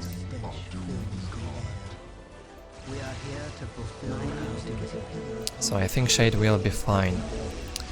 Santiago's harass won't work. We are the Destroyer's agents on this plane. What would you have us do? We are the Destroyer's agents on What this would plane. you have us do? Oh, the Big Mac is here. And he will tie up 1 Dark Reaper squad. Guardian squad, ready.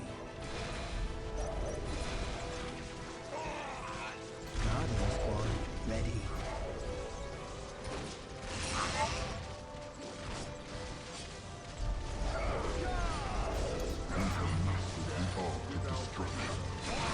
Well, I think this harass won't pay off for Santi. Just too many Eldar units in here, and all that Eldar is losing in here is economy.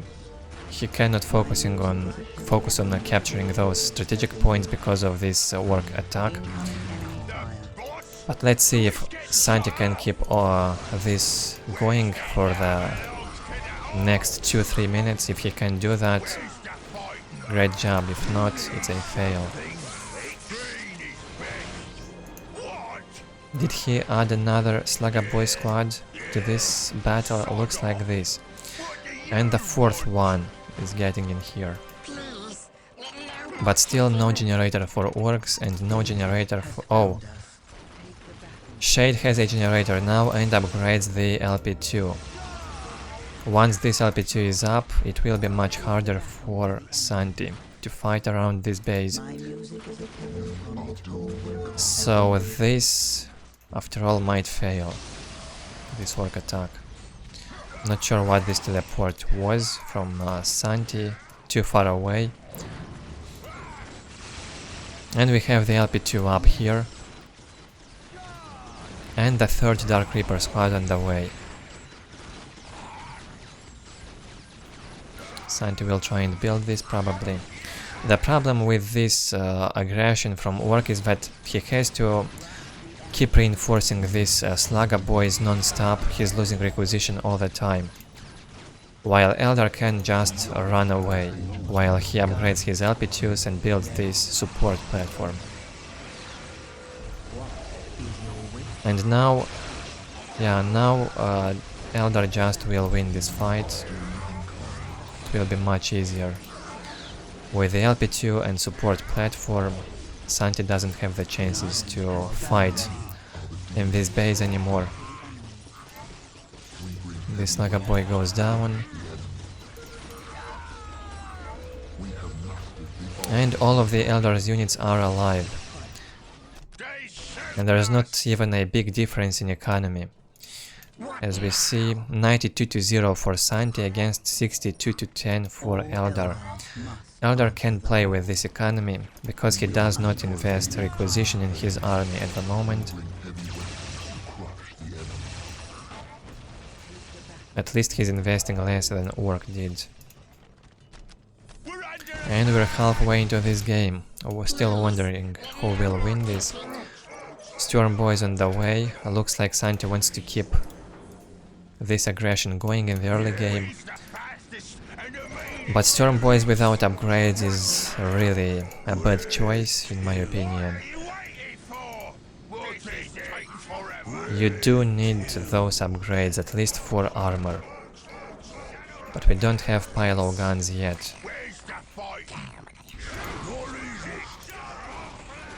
Some harass on this side with a big mech kills a Bone Singer. And Eldar's economy improving slowly. It's 68-20 now.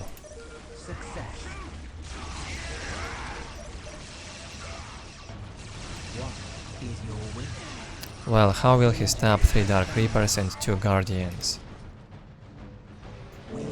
That's very hard to stop. Especially when they are running under these LP2s.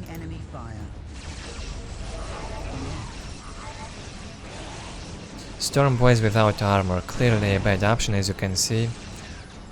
This squad almost got killed. And finally armor upgrade on the way. This attack shouldn't have happened now. Santi had to wait for the armor upgrade. And then maybe attack. But I understand his concern. He is afraid of letting Eldar tech easily. Wants to deal some damage. But it doesn't really work against such top Eldar players. Shade was one of the best. Back then, at least.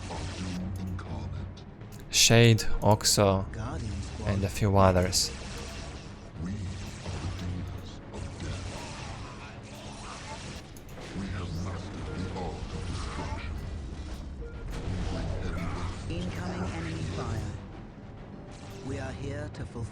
Very good control by Eldar. He hasn't lost a single squad in this game. And the Ork player was quite aggressive. Looks like the armor upgrade is up for Orks, but they don't really do the damage. They now would need also the Chopper research upgrade. He cannot research that because he's on 35 work population cap. Maybe later he will do this. But yeah, Eldar hits tier 2 in here. That's a problem. If he makes an early queen, it's over. We have mastered the art of destruction. More Daka research for Orks. They've got a Shooter Boy out. Shooter Boy squad.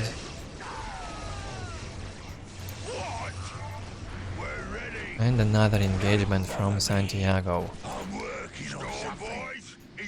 Well, that's some low economy from Ork. It was basically over once Santi failed with his early attack. He hasn't done much damage at the start and invested a lot in those slugger boys. It did not pay off, so now he's behind in both technology and economy. The Harlequin is out, he can fight this close combat works easily. And we have only 80 to 20 economy for Orks and 98 to 40 for Eldar. Santi out-teched and with a worse economy. And that's it. GG gets called. Very well played by Eldar, very solid build and almost perfect microcontrol.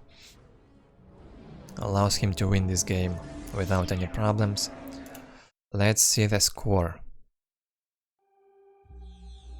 55 Orks killed by Eldar and only 18 by Orks. And besides that, Eldar also had a higher economy. A lot of reinforced Orks, which did not pay off. That's why Santi has this total score on technology, but Eldar was much more ahead. He was tier 2.5 by the end. So that's it with the first game. I think on this map against a good Eldar player, Ork should be focusing on economy in the first place and then have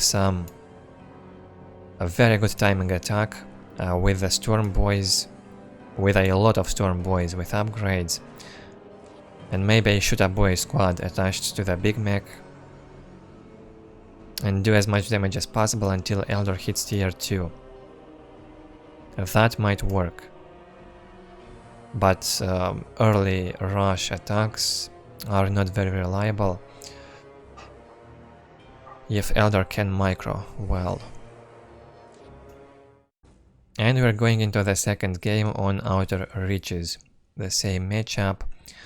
Looks like players were supposed to play their main races on this tournament. Unlike the previous tournament from Vol, where they had to pick random. On the right hand side, Santiago starts with a boy's hut and banner again, and 3 slugger boys. Like in the previous 2 games, nothing changed. And because of this opening, Ork has a lower economy. At least in the first half of the game.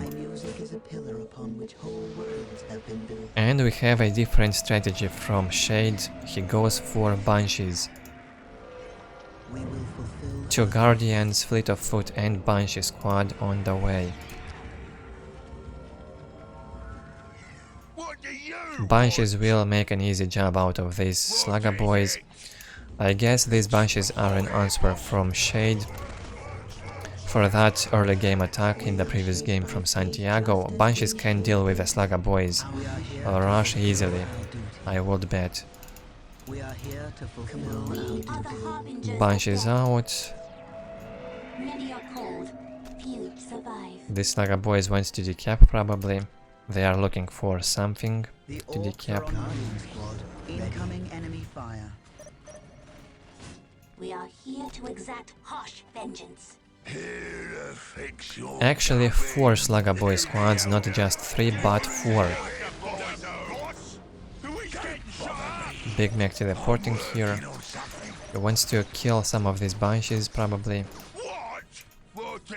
Please, 4 slugger boy squads and only 1 Gretchen squad. Well, 1 Gretchen squad is enough. If Ork is playing like this, he only has 1 squad to capture the strategic points at the start.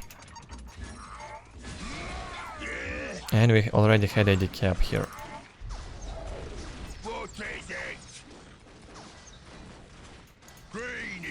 Looks like Shade will have to run away from this Big Mech. And Eldar with only 1 point under his belt upgrades it to LP2. So this Ork aggression might actually work. If he will manage to keep Eldar's economy low, How can incoming this could enemy work. The Farseer though, now will be a pain for the Big Mac. That Mind War ability is crazy. What would you have us do? 38 to 10 economy for Eldar, that's very low for the 3rd minute. And during this time, Ork is getting the map. Very aggressive opening from Santi, I love it. Much more aggressive, I would say, than in the previous game. Or at least it's working better than in the previous game. The shoot-up boys are out. And he messed up Eldar's cap order big time. Still only one strategic point captured by Shade. Many are cold. That's crazy. Upon which whole worlds have been built. The second Gretchen squad out, and we'll build another banner.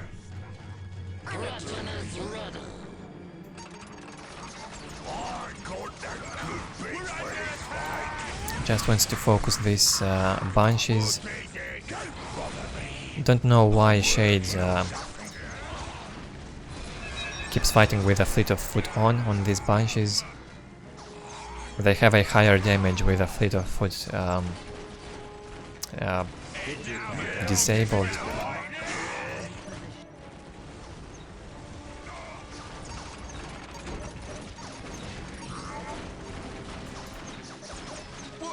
Well, all that Santiago will need now is another shoot-up boy squad, and those bunches won't be able to do anything. Even now they struggle to do much. And these Slugger boys can try and kill these Bone Singers, but they were afraid of these Guardians. 80 to 0 economy for Santi, 80 to 10 soon, and the second shoot-up boy squad is out. Very aggressive stuff from Santiago in this game. Mech keeps losing HP slowly, already half HP. From just 2 Mind Wars abilities, but full map control from Ork.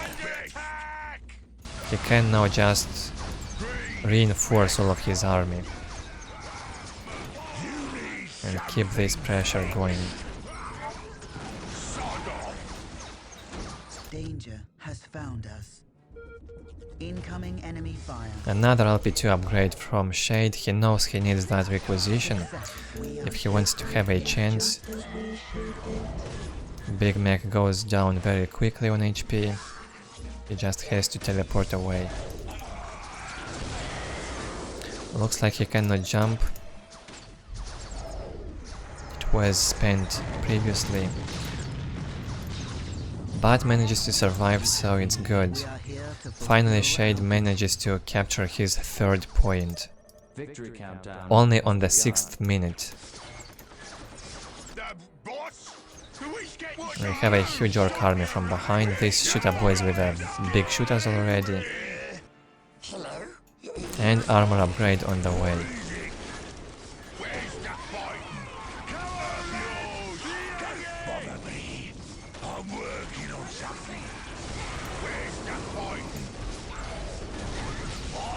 Big Mac needs to get in here and detect.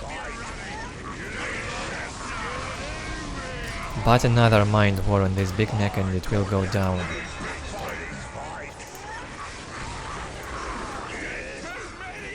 Actually, Eldar manages to put up a fight. The Orks did not have armor upgrade until now.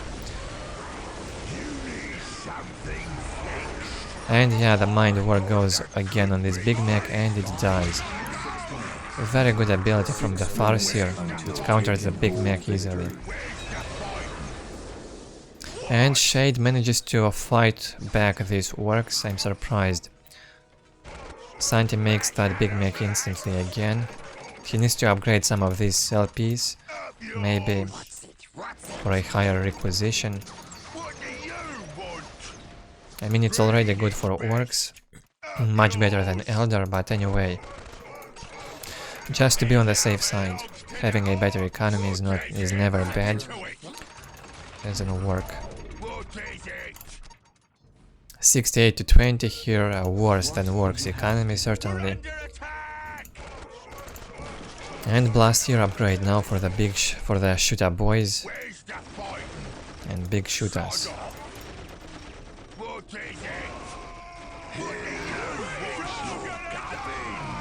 Slugger boy squad got killed by the Rangers. And Big Mac is back again. Farseer trying to destroy this. Listening post. What do you want? Sod off. And Storm boys on the way. You need something fixed. Up yours.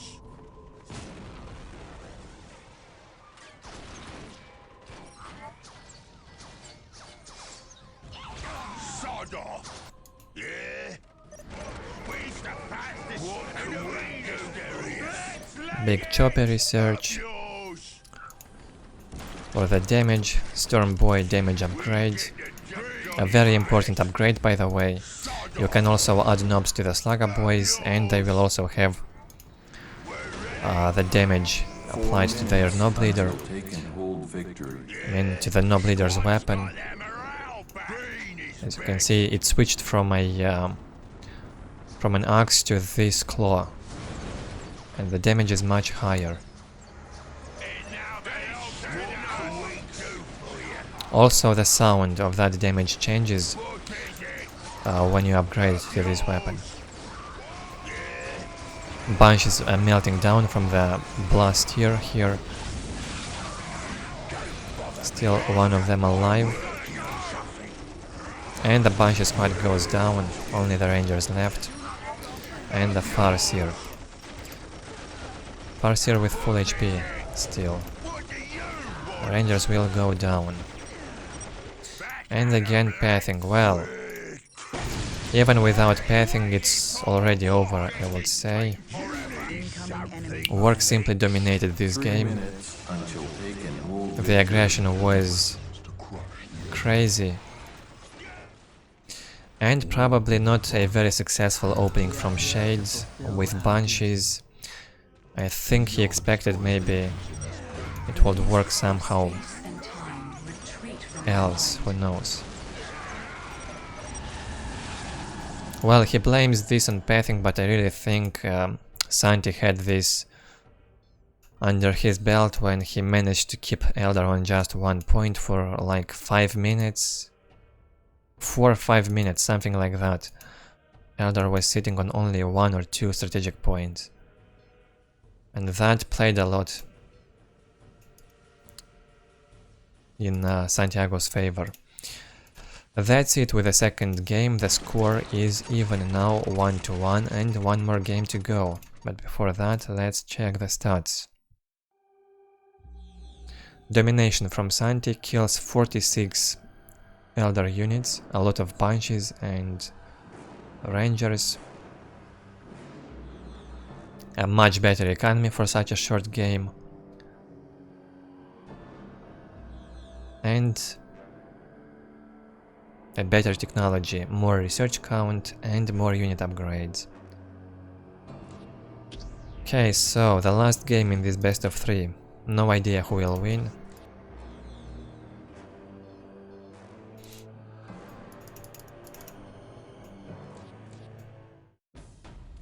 On Blood River. Now I can already say this will be more difficult for Santiago. Not easy at all to destroy Eldar on this map. Some may think the distance between the bases is short, so Ork might try to rush Eldar. Well, it's also easier to defend on this map from rush, because of these points all of them are close to each other. You can upgrade this to LP2s and just run around the LP2s and defend from any sort of rush. Or just go for a 3 Dark Reapers opening and you will be safe anyway. So at the bottom side we have Shade starting with 2 Guardians, very standard. No generator for the start, 2 Dark Reapers on the way. And at the top side, Santi now starting with a generator finally. A generator opening. Well done.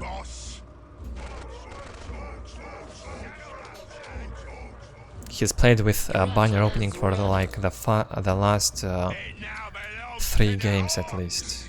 What now? Puny Elder, you can send our the boys home. We're under attack! I'm not doing anything. What now? It now belongs to the Orks! Please, no more kissing. Here to fix your cabin. They shoot us! What is it? What's it? What's it? What? Still 3 Slugger Boys opening from Santi. Looks like he loves this. Instead of shoot up boys, just go for those Slugger Boys. Maybe it's even more effective. I did not play this opening very often. At least you can get the map faster if you're going 3 Slugger Boys, that's for sure. As you have the goal to capture the map with the Slugger Boys and not fight. If you want a faster map control, and here the Dark Reapers want to decap the relic. Will this decap even be worth it? 2 Dark Reapers already down, and that's 120? That's, no, 140 for 2 Dark Reapers. Well, maybe it was worth it after all, who knows. The Ork might not be able to capture this relic again anytime soon. So yeah. Shade lost 140 requisition on this decap, but he did not lose the squad, so he's fine. The horde has arrived. Well, no aggression from Orks in this game. No rush. And the 3rd Dark Reaper squad is on the way. The Dark Reapers will get the relic. Guardian squad ready. We're under attack! It now belongs to the Orks! Looks like Santi wants to go for a fast tier 2. Already the 45 banner got placed. Where's the fighting? Where's the fighting? Does he want to go for a quick war truck mass? This might work. If it will be something unexpected by Shade, and I guess he does not expect such a thing. Only now he builds the first generator. And with 3 Dark Reaper squads, a very expensive tier 1 for Shade. Yeah, that's a fast tier 2. Shade simply won't have enough time to hit tier 2. And maybe not enough resources to get anti-vehicle. Santi is already tier 2. Shade probably realizes he's going fast tier 2. But he cannot really do much about it.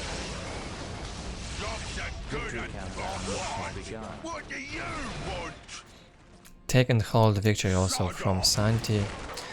He has 2 critical locations under his control. No relic captured. And 68 to 20 economy for Shade. Yeah, he knows Santi is taking up and built all these generators quickly. He will be able to go tier 2 soon. Mech shop almost up here, and also goes for payload guns. He wants the blast year upgrade on those war trucks. Now if Santi manages to make 2-3 war trucks quickly and attack very unexpectedly and get those Dark Reapers, it would be great.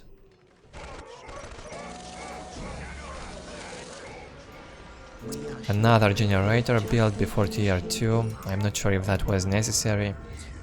A faster tier 2 could have been better. My music is a pillar. No soul shrine yet. The craft will sing And here's the first war track. The Santi will reveal it. Will deal some damage to the Dark Reapers, but now Shade knows that he has to prepare faster for these attacks. to build. Now all that Santi needs to do is to find Eldar's tier 2 location. If he gets in this place with a war track at least, Just as we shape he will be able to kill these bone singers non-stop. Shade will maybe have to cancel and place it in another place, another location. And looks like Santi is looking for this.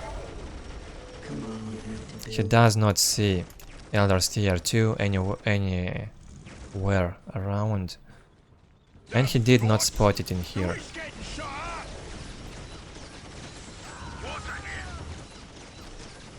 So yeah, Eldar will have tier 2 up in time. Only now Santi will notice that it's being built here. But for now he probably doesn't care. He just focuses those Dark Reapers, but how will he kill the Fire Dragons? Yeah, the tier 2 is up for Eldar now. How will this work out? I have no idea. enemy fire. These support platforms being upgraded. Still not enough resources for the Fire Dragons, only now their stone Adan being made. And requisition global upgrade for Shade. We have 80 to 30 economy here. And knobs on the way. Well, at least Santi managed to kill many Dark Reapers. He's killed at least one squad of Dark Reapers. Now he makes the war track, and the Nob squad is out. Good damage was done. I liked it from Santi. Now he just has to play more safe.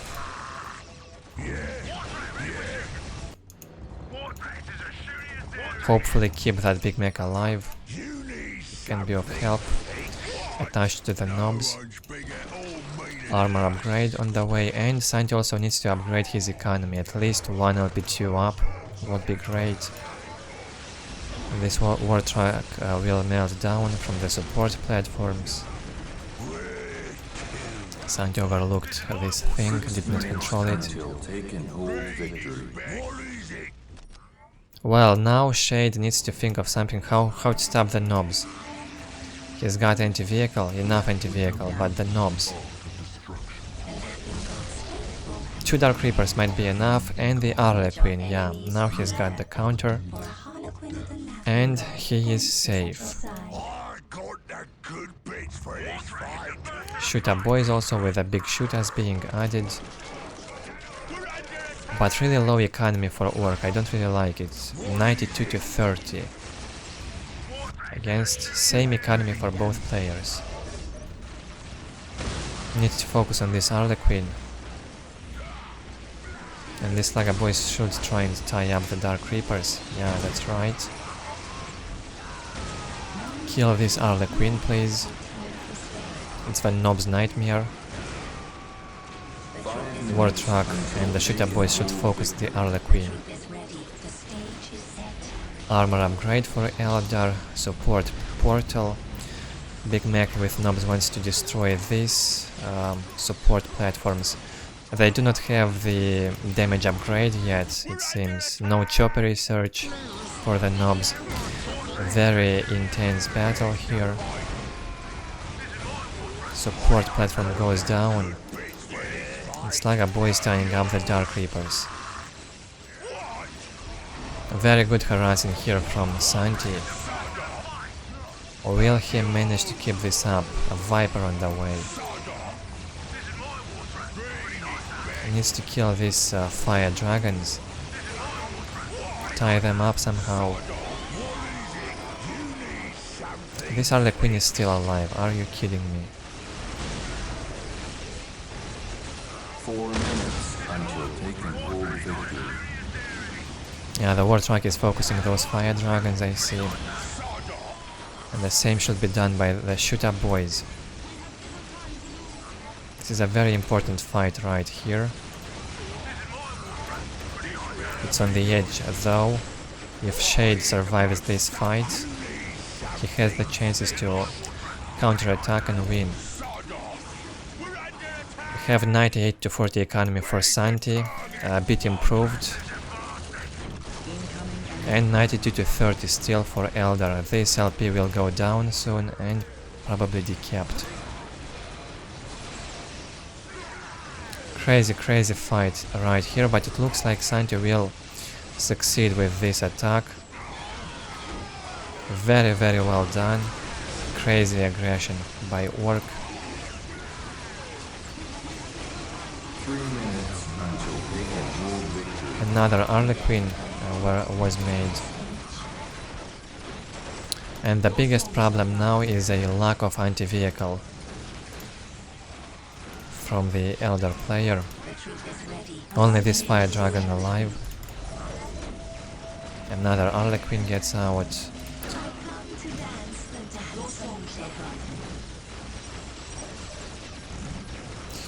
Yeah, he had built the 4th generator instead of going for a faster tier 2.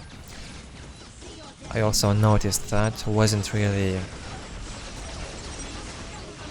necessary in my opinion. There is wisdom in your words. Well, Santi did not agree with him and says that he lost because he made 3 Dark Reapers. Well, this was very close, actually. Very close game.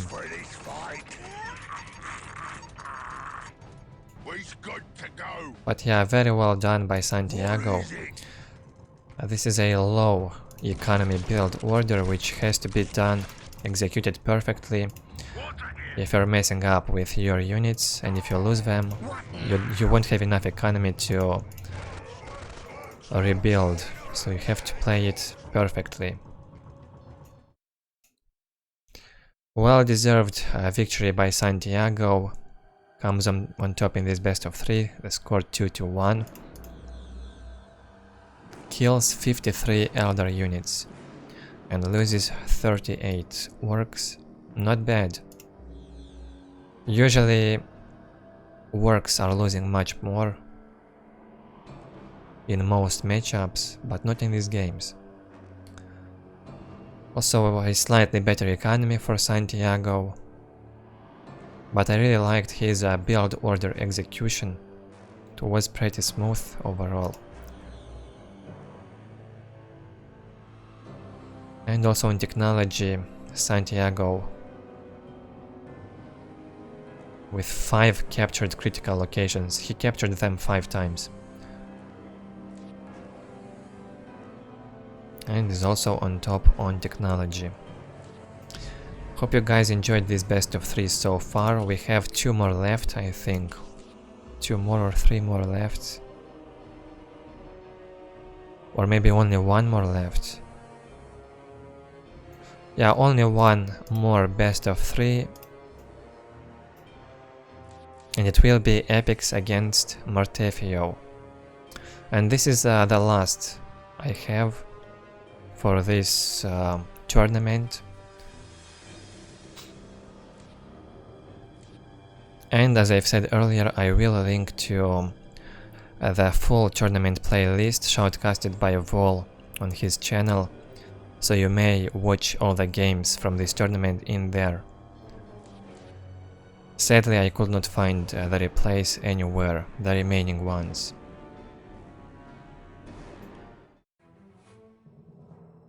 So the first game in this matchup, Epics against Marteffyo, Tau versus Orks. At the bottom side, Marteffyo, another very good Ork player. The very old school player with aggressive build orders mostly.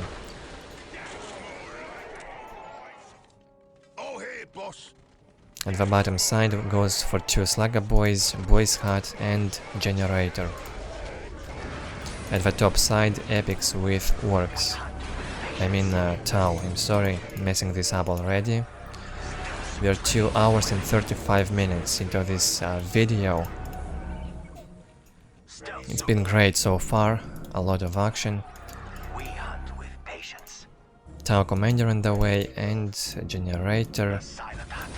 And 3 stealth suits opening. Looks like Epics loves this opening a lot. He's done it in all of the games in this tournament, at least until now. He always went for 3 stealth suits opening. Well, it probably pays off, because you capture the map much faster. And we have this Slugger Boy Scout in here. They probably will manage to decap this.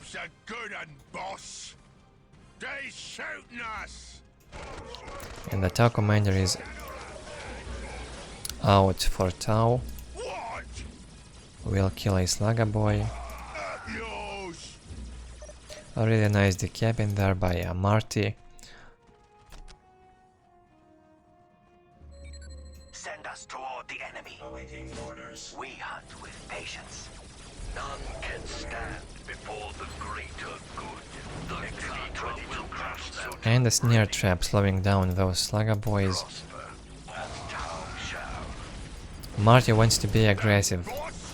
Already can see that. Big mech shooter boys and Slugger Boys in this base. One builder goes down for Tau. Now even this stealth suit should get killed. Epics jumps away just in time. Big neck receiving damage from the Tau commander for a while, goes back. A third of his HP down. That's bad. And 1 LP2 already going up for Orks. Let's see the map vision here. Quite good. Again, the stealth suit jumped away just in time. Good control from Epics with those stealth suits. And the Fire Warrior squad is out also. With 80 to 10 economy for Tau. And the critical location captured. And Vesp is also on the way. Well, I think on this map the Vespid with Crute opening is working very well. It's very aggressive opening, and it also works nicely. You can destroy Orks listening posts while those are not upgraded, and decap with Crutes.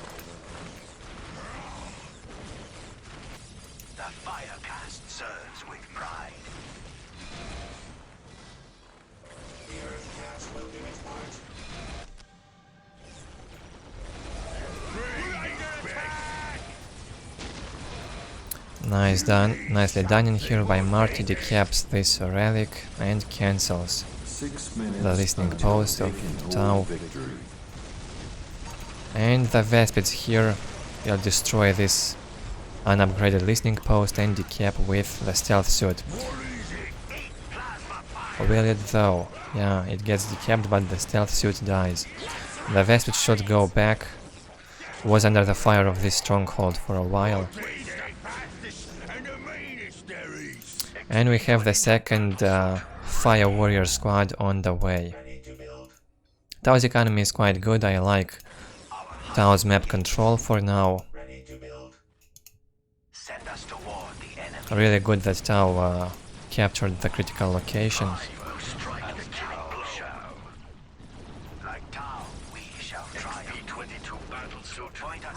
This vision is really important for Tau. And Epics should build this already. He's floating, focused on this battle. So he places the listening post and a generator. A third generator already.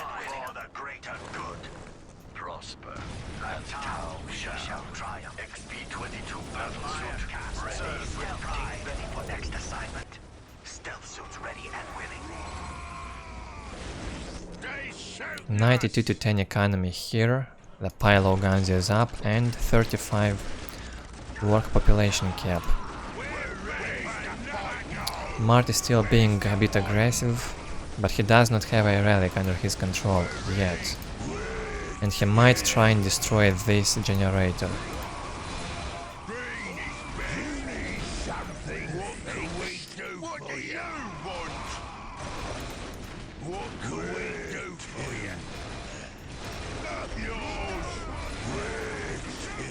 Well done in here. Destroys the listening post and decaps it. And Tau builds one more generator before going tier 2, which is probably right. He upgraded the LP2s for a requisition income. Yeah. Maybe adding one more Fire Warrior squad will be also good.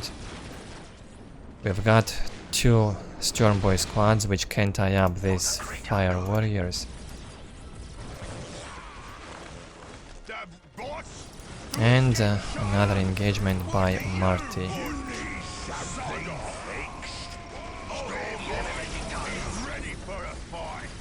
No upgrades for the Storm Boys though. Now they will have this speed boost, and I think they've got the armor upgrade. But slowed down by the snare trap. And now he wants to destroy this LP2. Well done with the Storm Boys tying up the Fire Warriors. That's how you should use the Storm Boys. And one Fire Warrior squad got killed. Unfortunate for Epics. Vespids were far away, out of position. And the Vespids should tie up the Shooter Boys.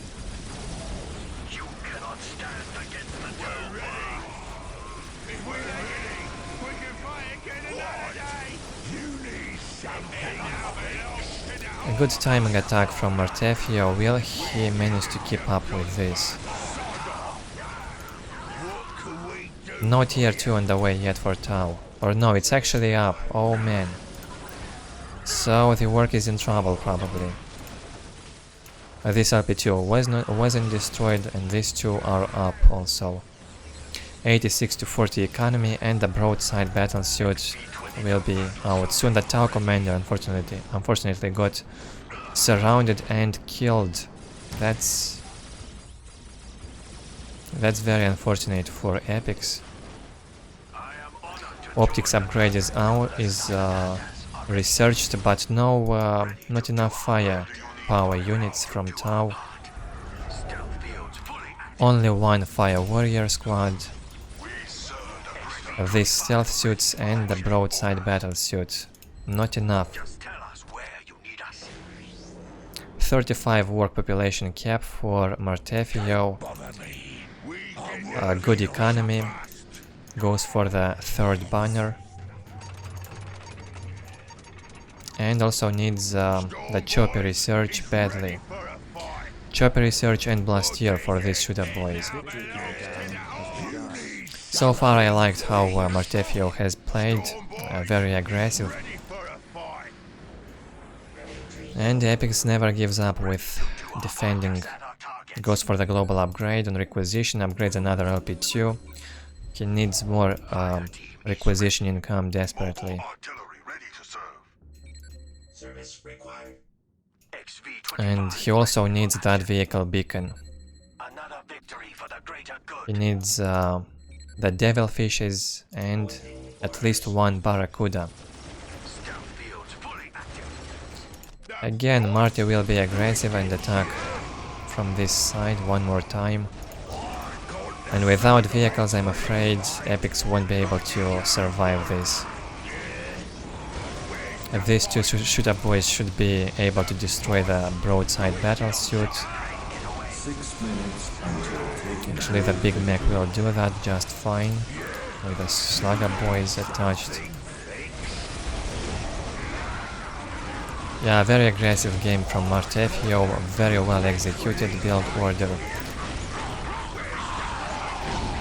I love this work style. It's not that easy to play like this. If you're messing up with your units, it might be hard to recover. Only one generator with plus 10 power in KoMMoRaGH. And some nice timing attacks. Yeah, the Tau lost everything. No army left for Tau, and this is game over, I guess. Very well played again by Marty. As I've said previously in this tournament, this is a very good map for Orks. And GG gets called from Epic's. Very hard game for him. Not easy. Well, it's very difficult for Tau. They might stand a chance if they open with Crude Vespid opening. They might have a chance with that opening, but not if you're playing like this. Playing defensive against Orks on this map simply won't work. You have to do damage in the early game to the Ork player, do economy damage, and during this time slowly get your economy up and outmast them, if possible.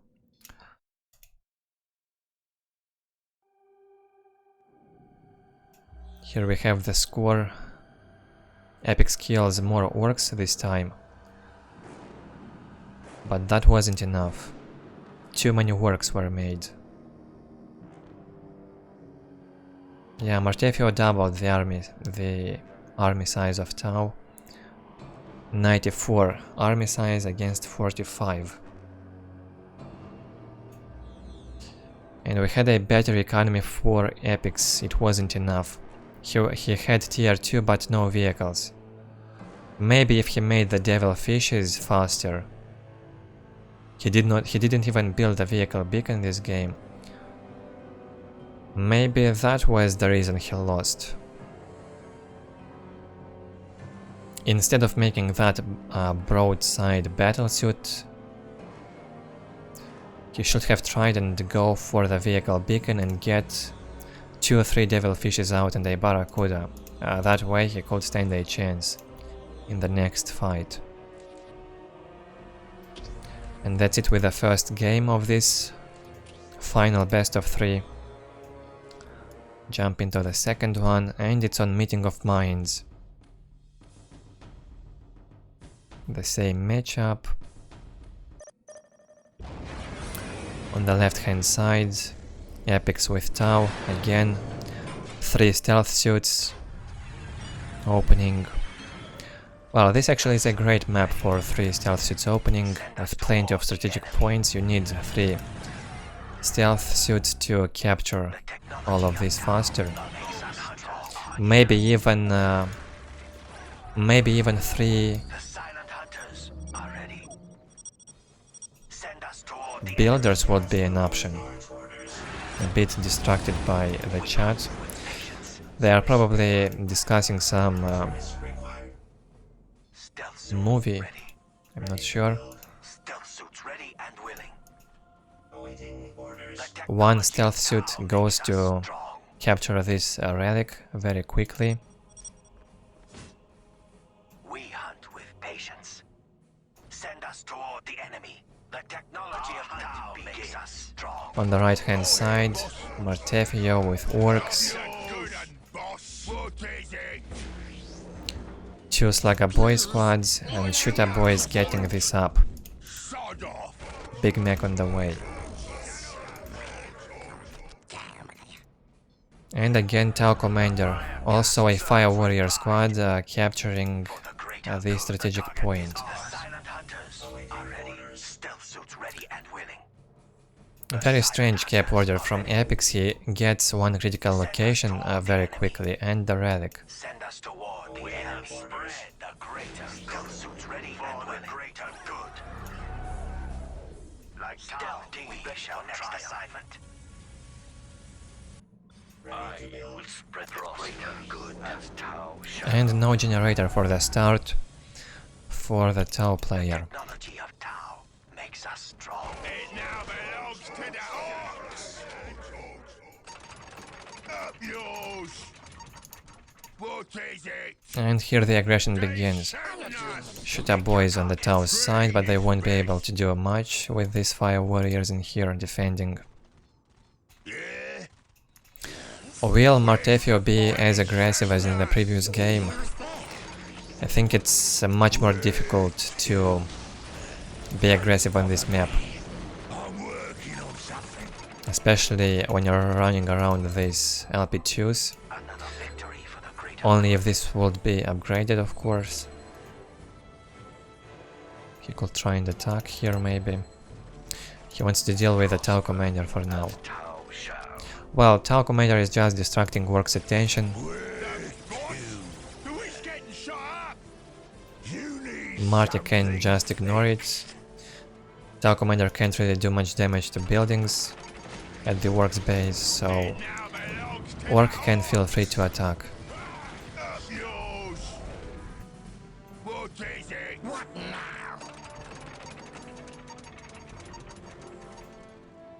The second LP2 being up.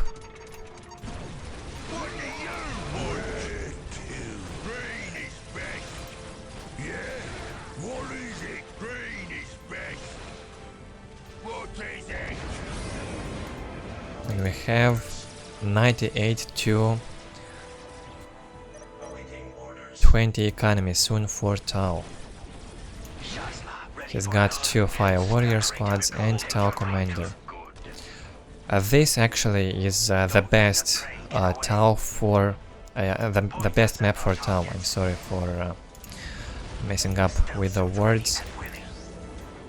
Certainly the best map for Tau.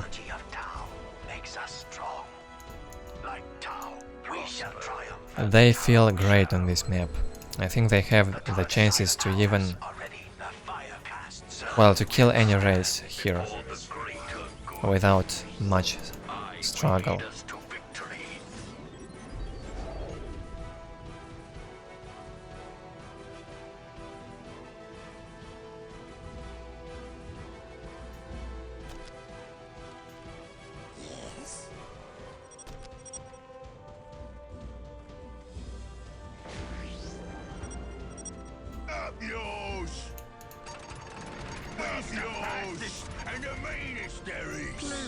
No pilo guns yet. Oh, it's here, so armor upgrade on the way. A good timing attack on this map might also work from the Ork player. He makes 2 Storm Boy squads, we'll have the armor upgrade.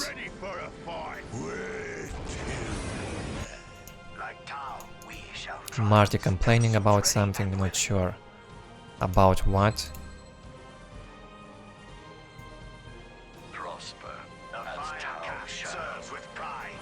Tau goes tier 2 and the 3rd fire warrior squad is out. And also look at this fire warrior placement. You actually have to keep them, you have to keep these squads far away from each other so they can reach one another and defend themselves from this Storm Boy's attack. And also more snare traps from the Tau commander are needed to slow down the Ork infantry. Tier 2 is here and optics on the way.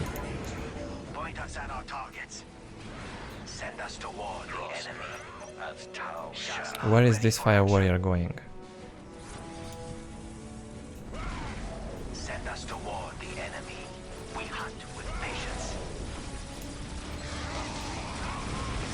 Nice jump with a big mech will kill these stealth suits. Apex has to run away. 97 to 40 economy for Tau. No LP2s. Only 1 LP2 upgraded in the base. Not bad economy, but it could have been so much better for Tau at this point. Probably LP2 mass is one of the best things you can do on this map as a Tau player, and then just mass as much as you can. 128 to 20 for Marteffyo, a much better economy, and the Storm Boy harass begins. It already began on this relic or earlier. Now it's also done on this side. There's really no need to capture the critical location with the Storm Boys. They better harass during this time. Yeah, they have to go on harass. Man, no vehicle beacon yet. I don't know if Epics can win this game without a vehicle beacon. But he should win it.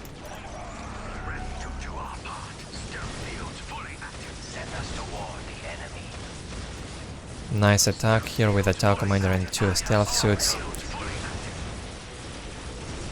Big Mech goes down really quick. But so do those stealth suits. Many of them die. Yeah, the Big Mech will die here. Got snapshotted to death.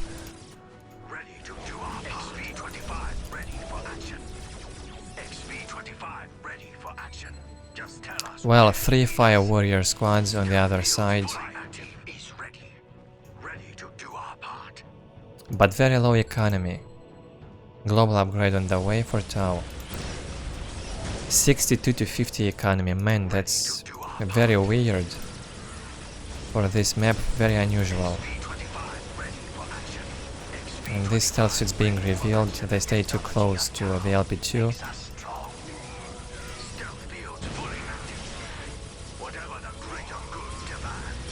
Just focus this and destroy it. Until take and hold victory.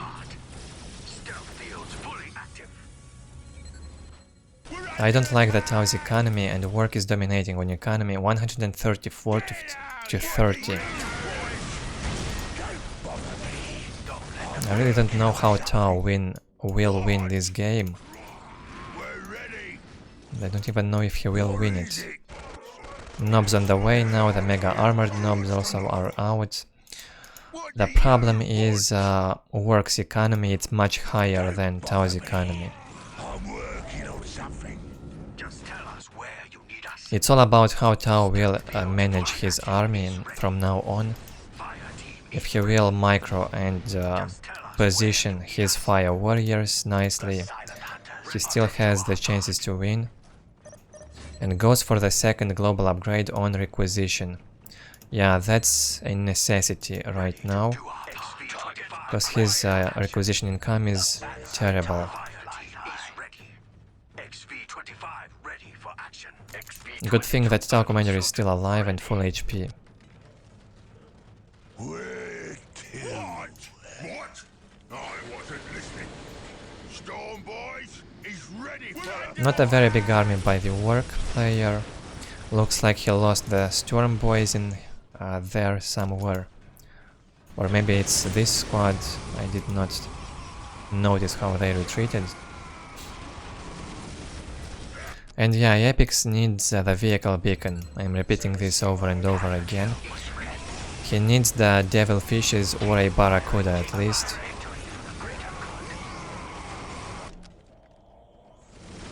Barracuda could have done wonders against this army or even the Storm Boys.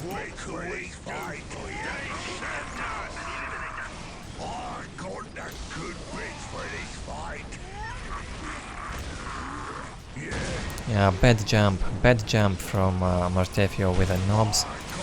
They might get slaughtered in here, got slowed down by the snare trap.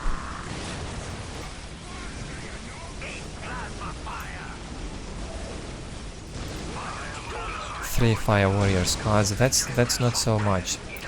I've seen players do like 4 or 5 squads of Fire Warriors on this map, plus Pathfinders.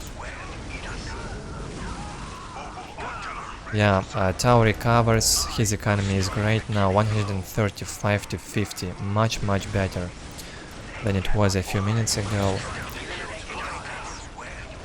And the Epics will have the chances to recover, certainly, especially with the help of these broadside battle suits.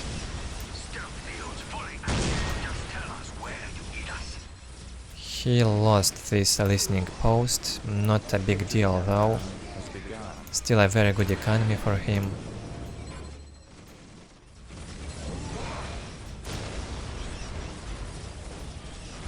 And also lost the listening post on the relic. But his economy doesn't go down anyway. It's still 135 to 50.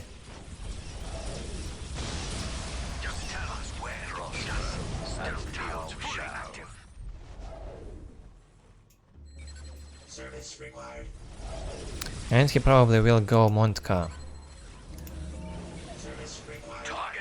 I would prefer Kaon command post on this map any time, in any matchup.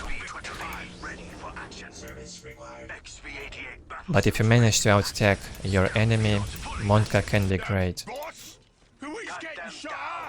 Ork is still tier 2. 6 minutes until So some fast hammerheads in this game can be great. And yeah, Epic goes for the Montka command post. Might even be a better option than Kaon, since he does not have so many fire warriors.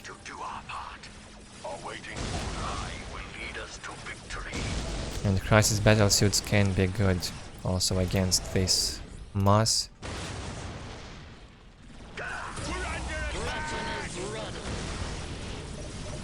Another attack attempt from Marty. He loses the big mech.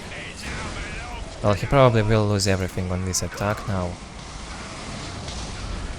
Yeah, the knobs still had the teleportation.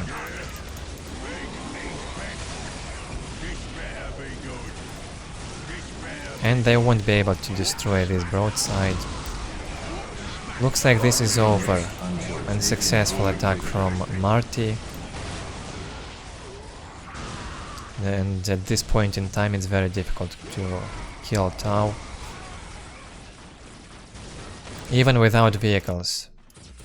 And we have this harass with the stealth suits on the other side. Very well done.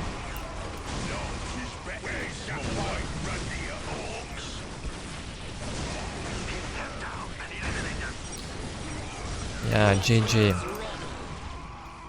Tau. I was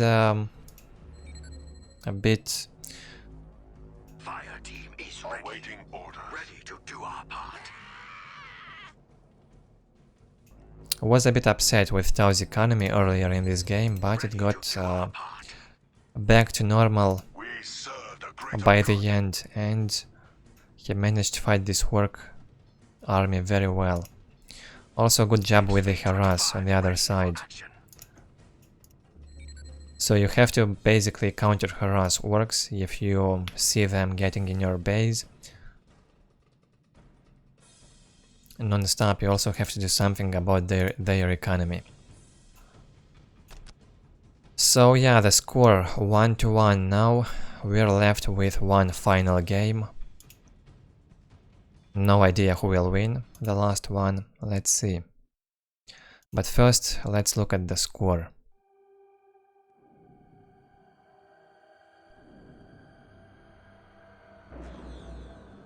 Yeah, look at this. A ton of Orks killed by Tau and only 25 units killed by the Ork. Looked like Ork attacked and was very aggressive, but he mostly destroyed buildings. He mostly destroyed those listening posts, but did not kill enough Tau units. And slowly Tau has managed to recover his economy and fight those close combat Orks in the end.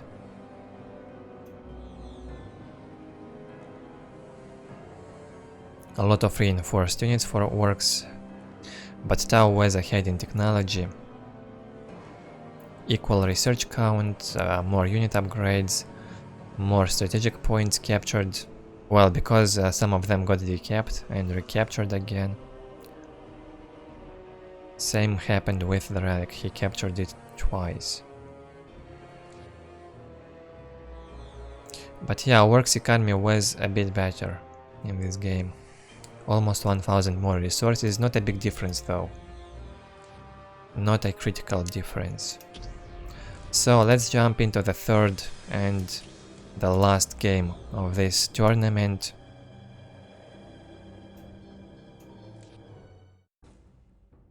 Played on Battle Marshes.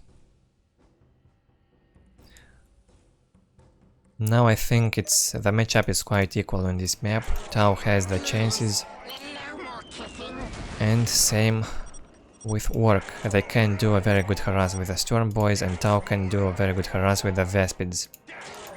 Let's see who will come on top. At the top side, Marteffyo goes for 3 Slugger Boys. 3 Slugger Boys opening, and they will go where? This Slugger Boy squad going for probably a decap.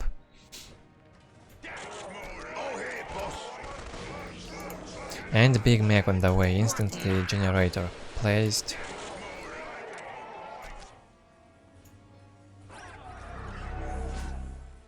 Tau Commander will be out.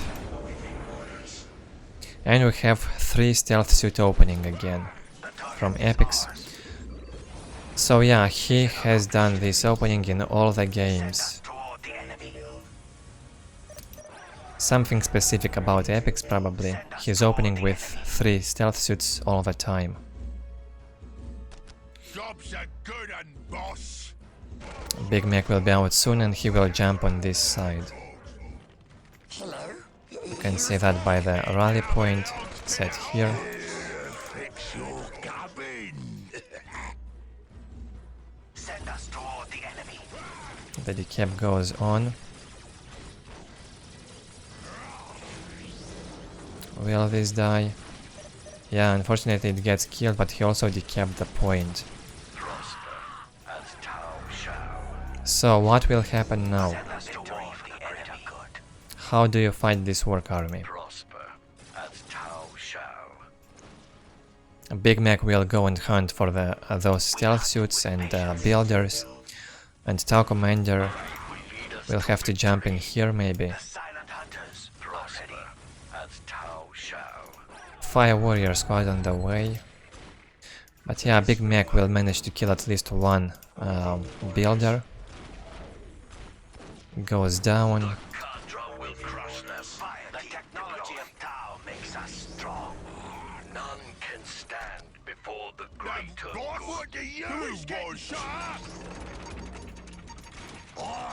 Yeah, kills 2 builders. Well done by the Big Mac. A very unfortunate start for Epics. Upgrades this listening post. Actually 2 of them.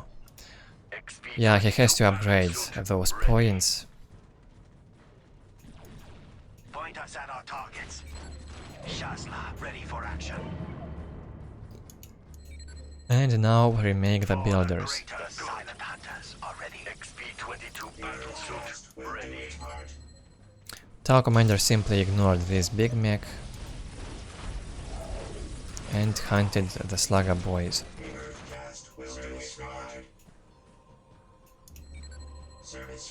Shazla ready for action. The Firecast serves with pride.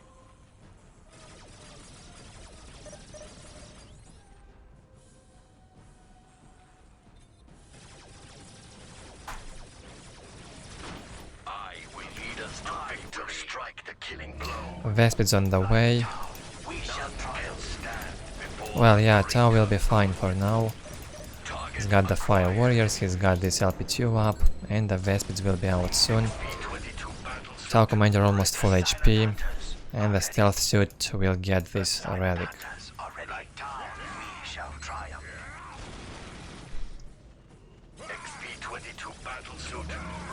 And the second Fire Warrior squad on the way.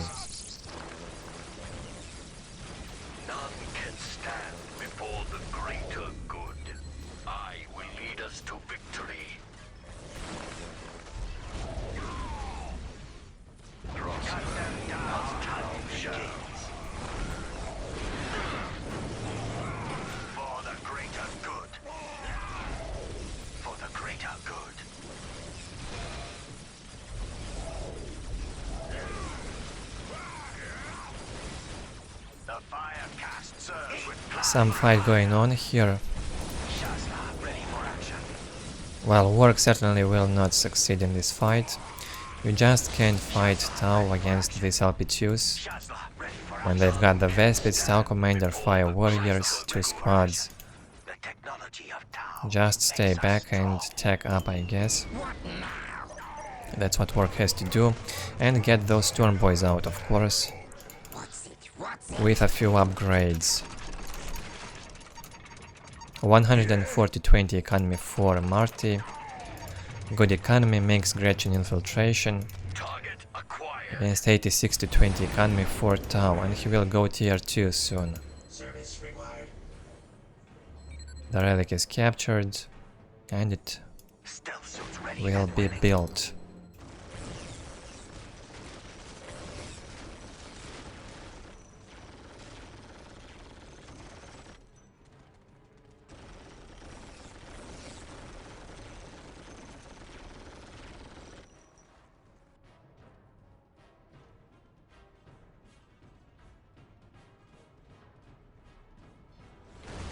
Vesp is trying to do some harass. The LP2 on the Orks relic was upgraded.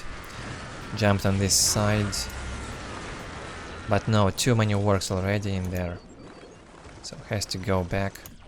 This Vespid harass has to be done earlier in the game, not so late.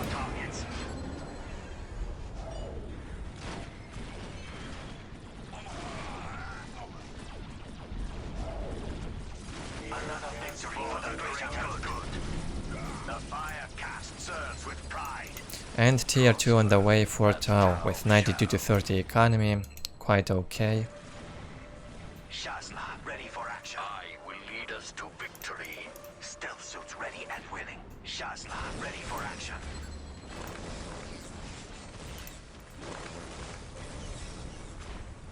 Shazla, ready for action. None can stand before the greater good. At our targets. XP-22 battlesuit ready.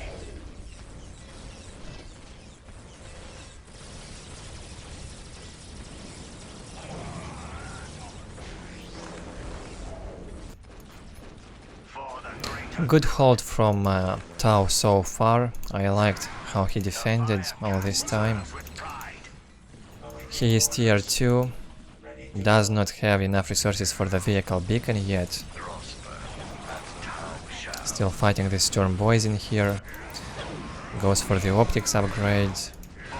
And another attack from Marteffyo with Big Mech and Storm Boys.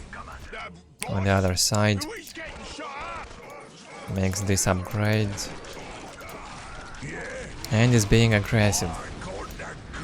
Really epics manage this in this fight. He's got the broadside battlesuit out. Looks like this Fire Warrior will go down, or maybe it won't. But yeah, the Storm Boys cannot deal with the broadside alone, so the Big Mech jumped to help. It will go down. It wasn't even shooting. Another one is out and it will get killed too. This army is really out of position, it should be defending at home, saving these broadsides. And during all this time, Marteffyo gets a better and better economy and more upgrades.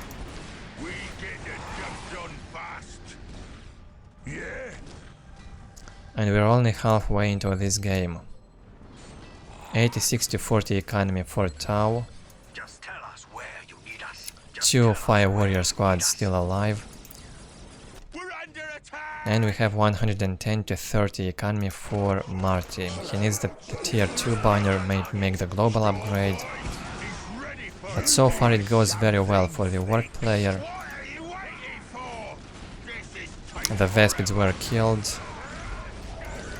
Yeah, very good harass now from Marty. Hard to keep up with this, but I think at this point in time it's very difficult to deal with Orks. You have to do a better job with the Vespids in the early game. You have to destroy Orks points, this one, this and this one, non-stop for the first few minutes. You have to do that with the Vespids and try also to decap those points with a stealth suit. It's like a necessity in this matchup if you want to have the chances later.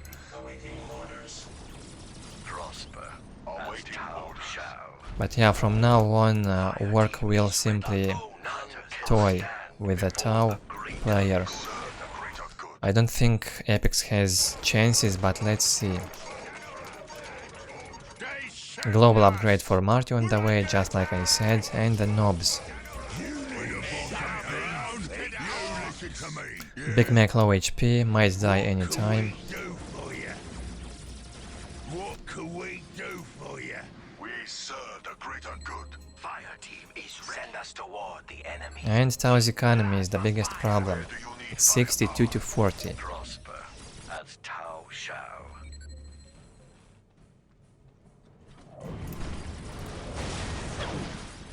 The lack of vehicles is really felt in these games. You need those devilfishes. The Stormboy squad almost got killed and it goes down finally. Stormboys, at least one squad is dead. We have another one on this side. And also the knobs. An even stronger army is marching towards Tau's base. I really don't know what he should do. This is not enough army. So only the vehicles would be the answer, I guess. But not enough requisition. Not enough requisition for the vehicle beacon. You need 300 requisition for the vehicle beacon. And Tau doesn't have this.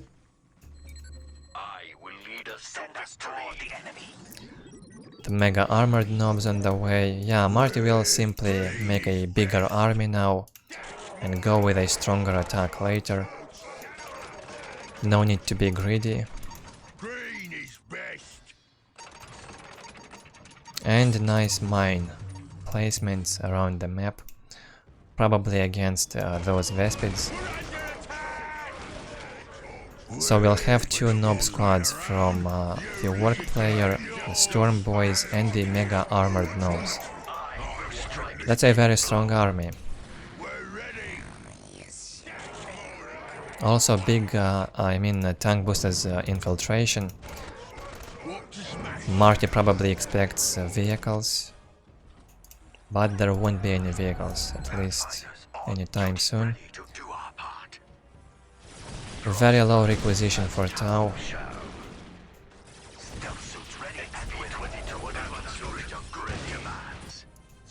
Still not over, and still not clear who will win, but I can say that Ork's army is stronger right now.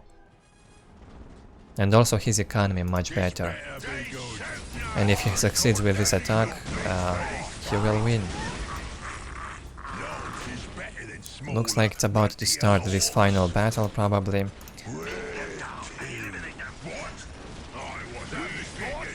Let's reveal this map. Stealth suits won't be able to harass on the other side, the banner is upgraded. We have an LP2 also. And here goes the engagement from Marty again. And gets slowed down by the snare trap, but it won't be for long. Storm Boys got marked by the Pathfinders, but there's no one to kill them, only this broadside.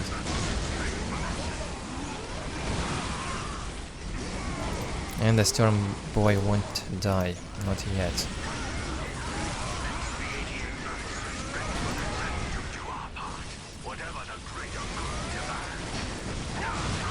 Actually, Tau might be able to hold this attack.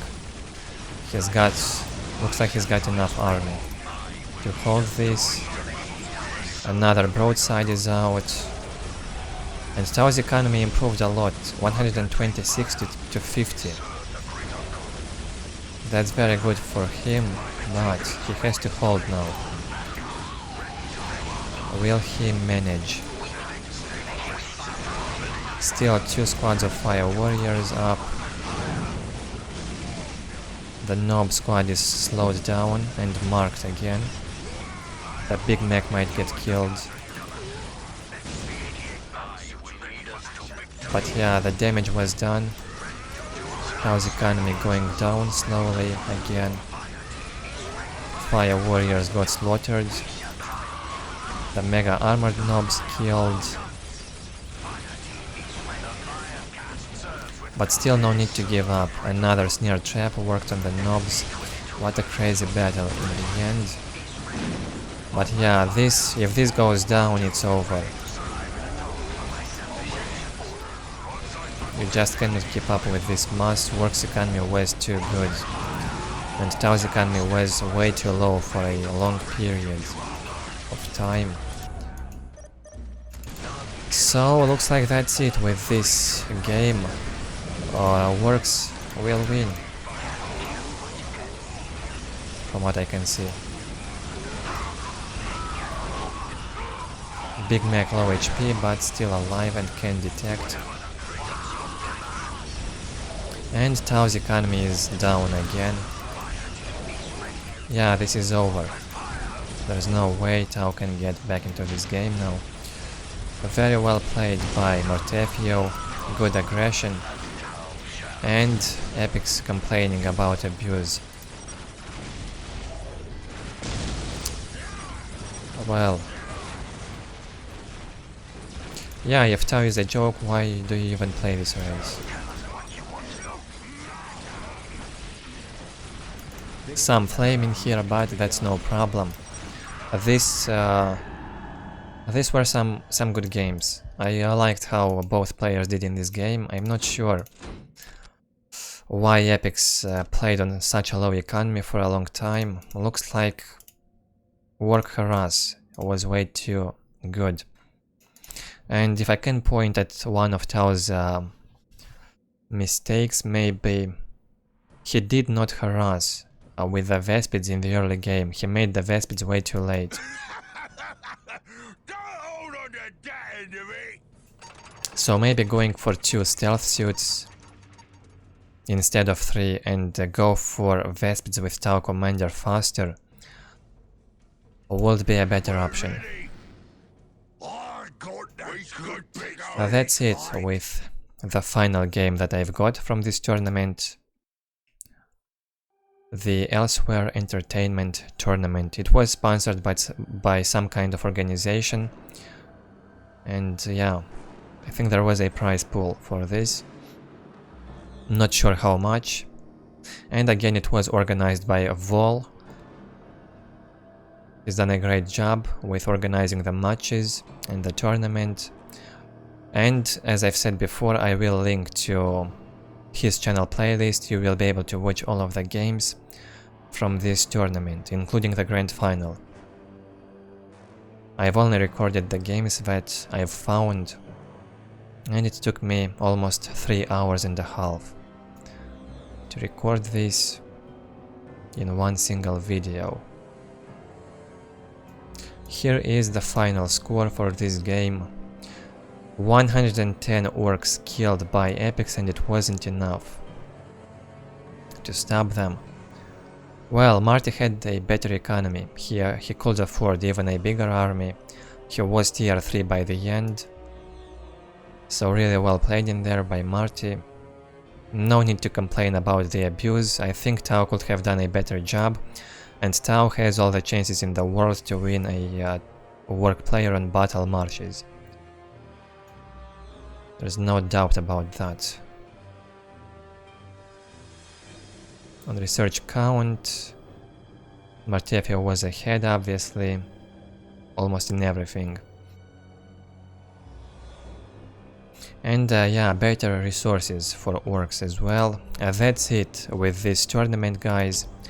Thank you all for watching. If you're new, please feel free to subscribe for more Warhammer 40k content.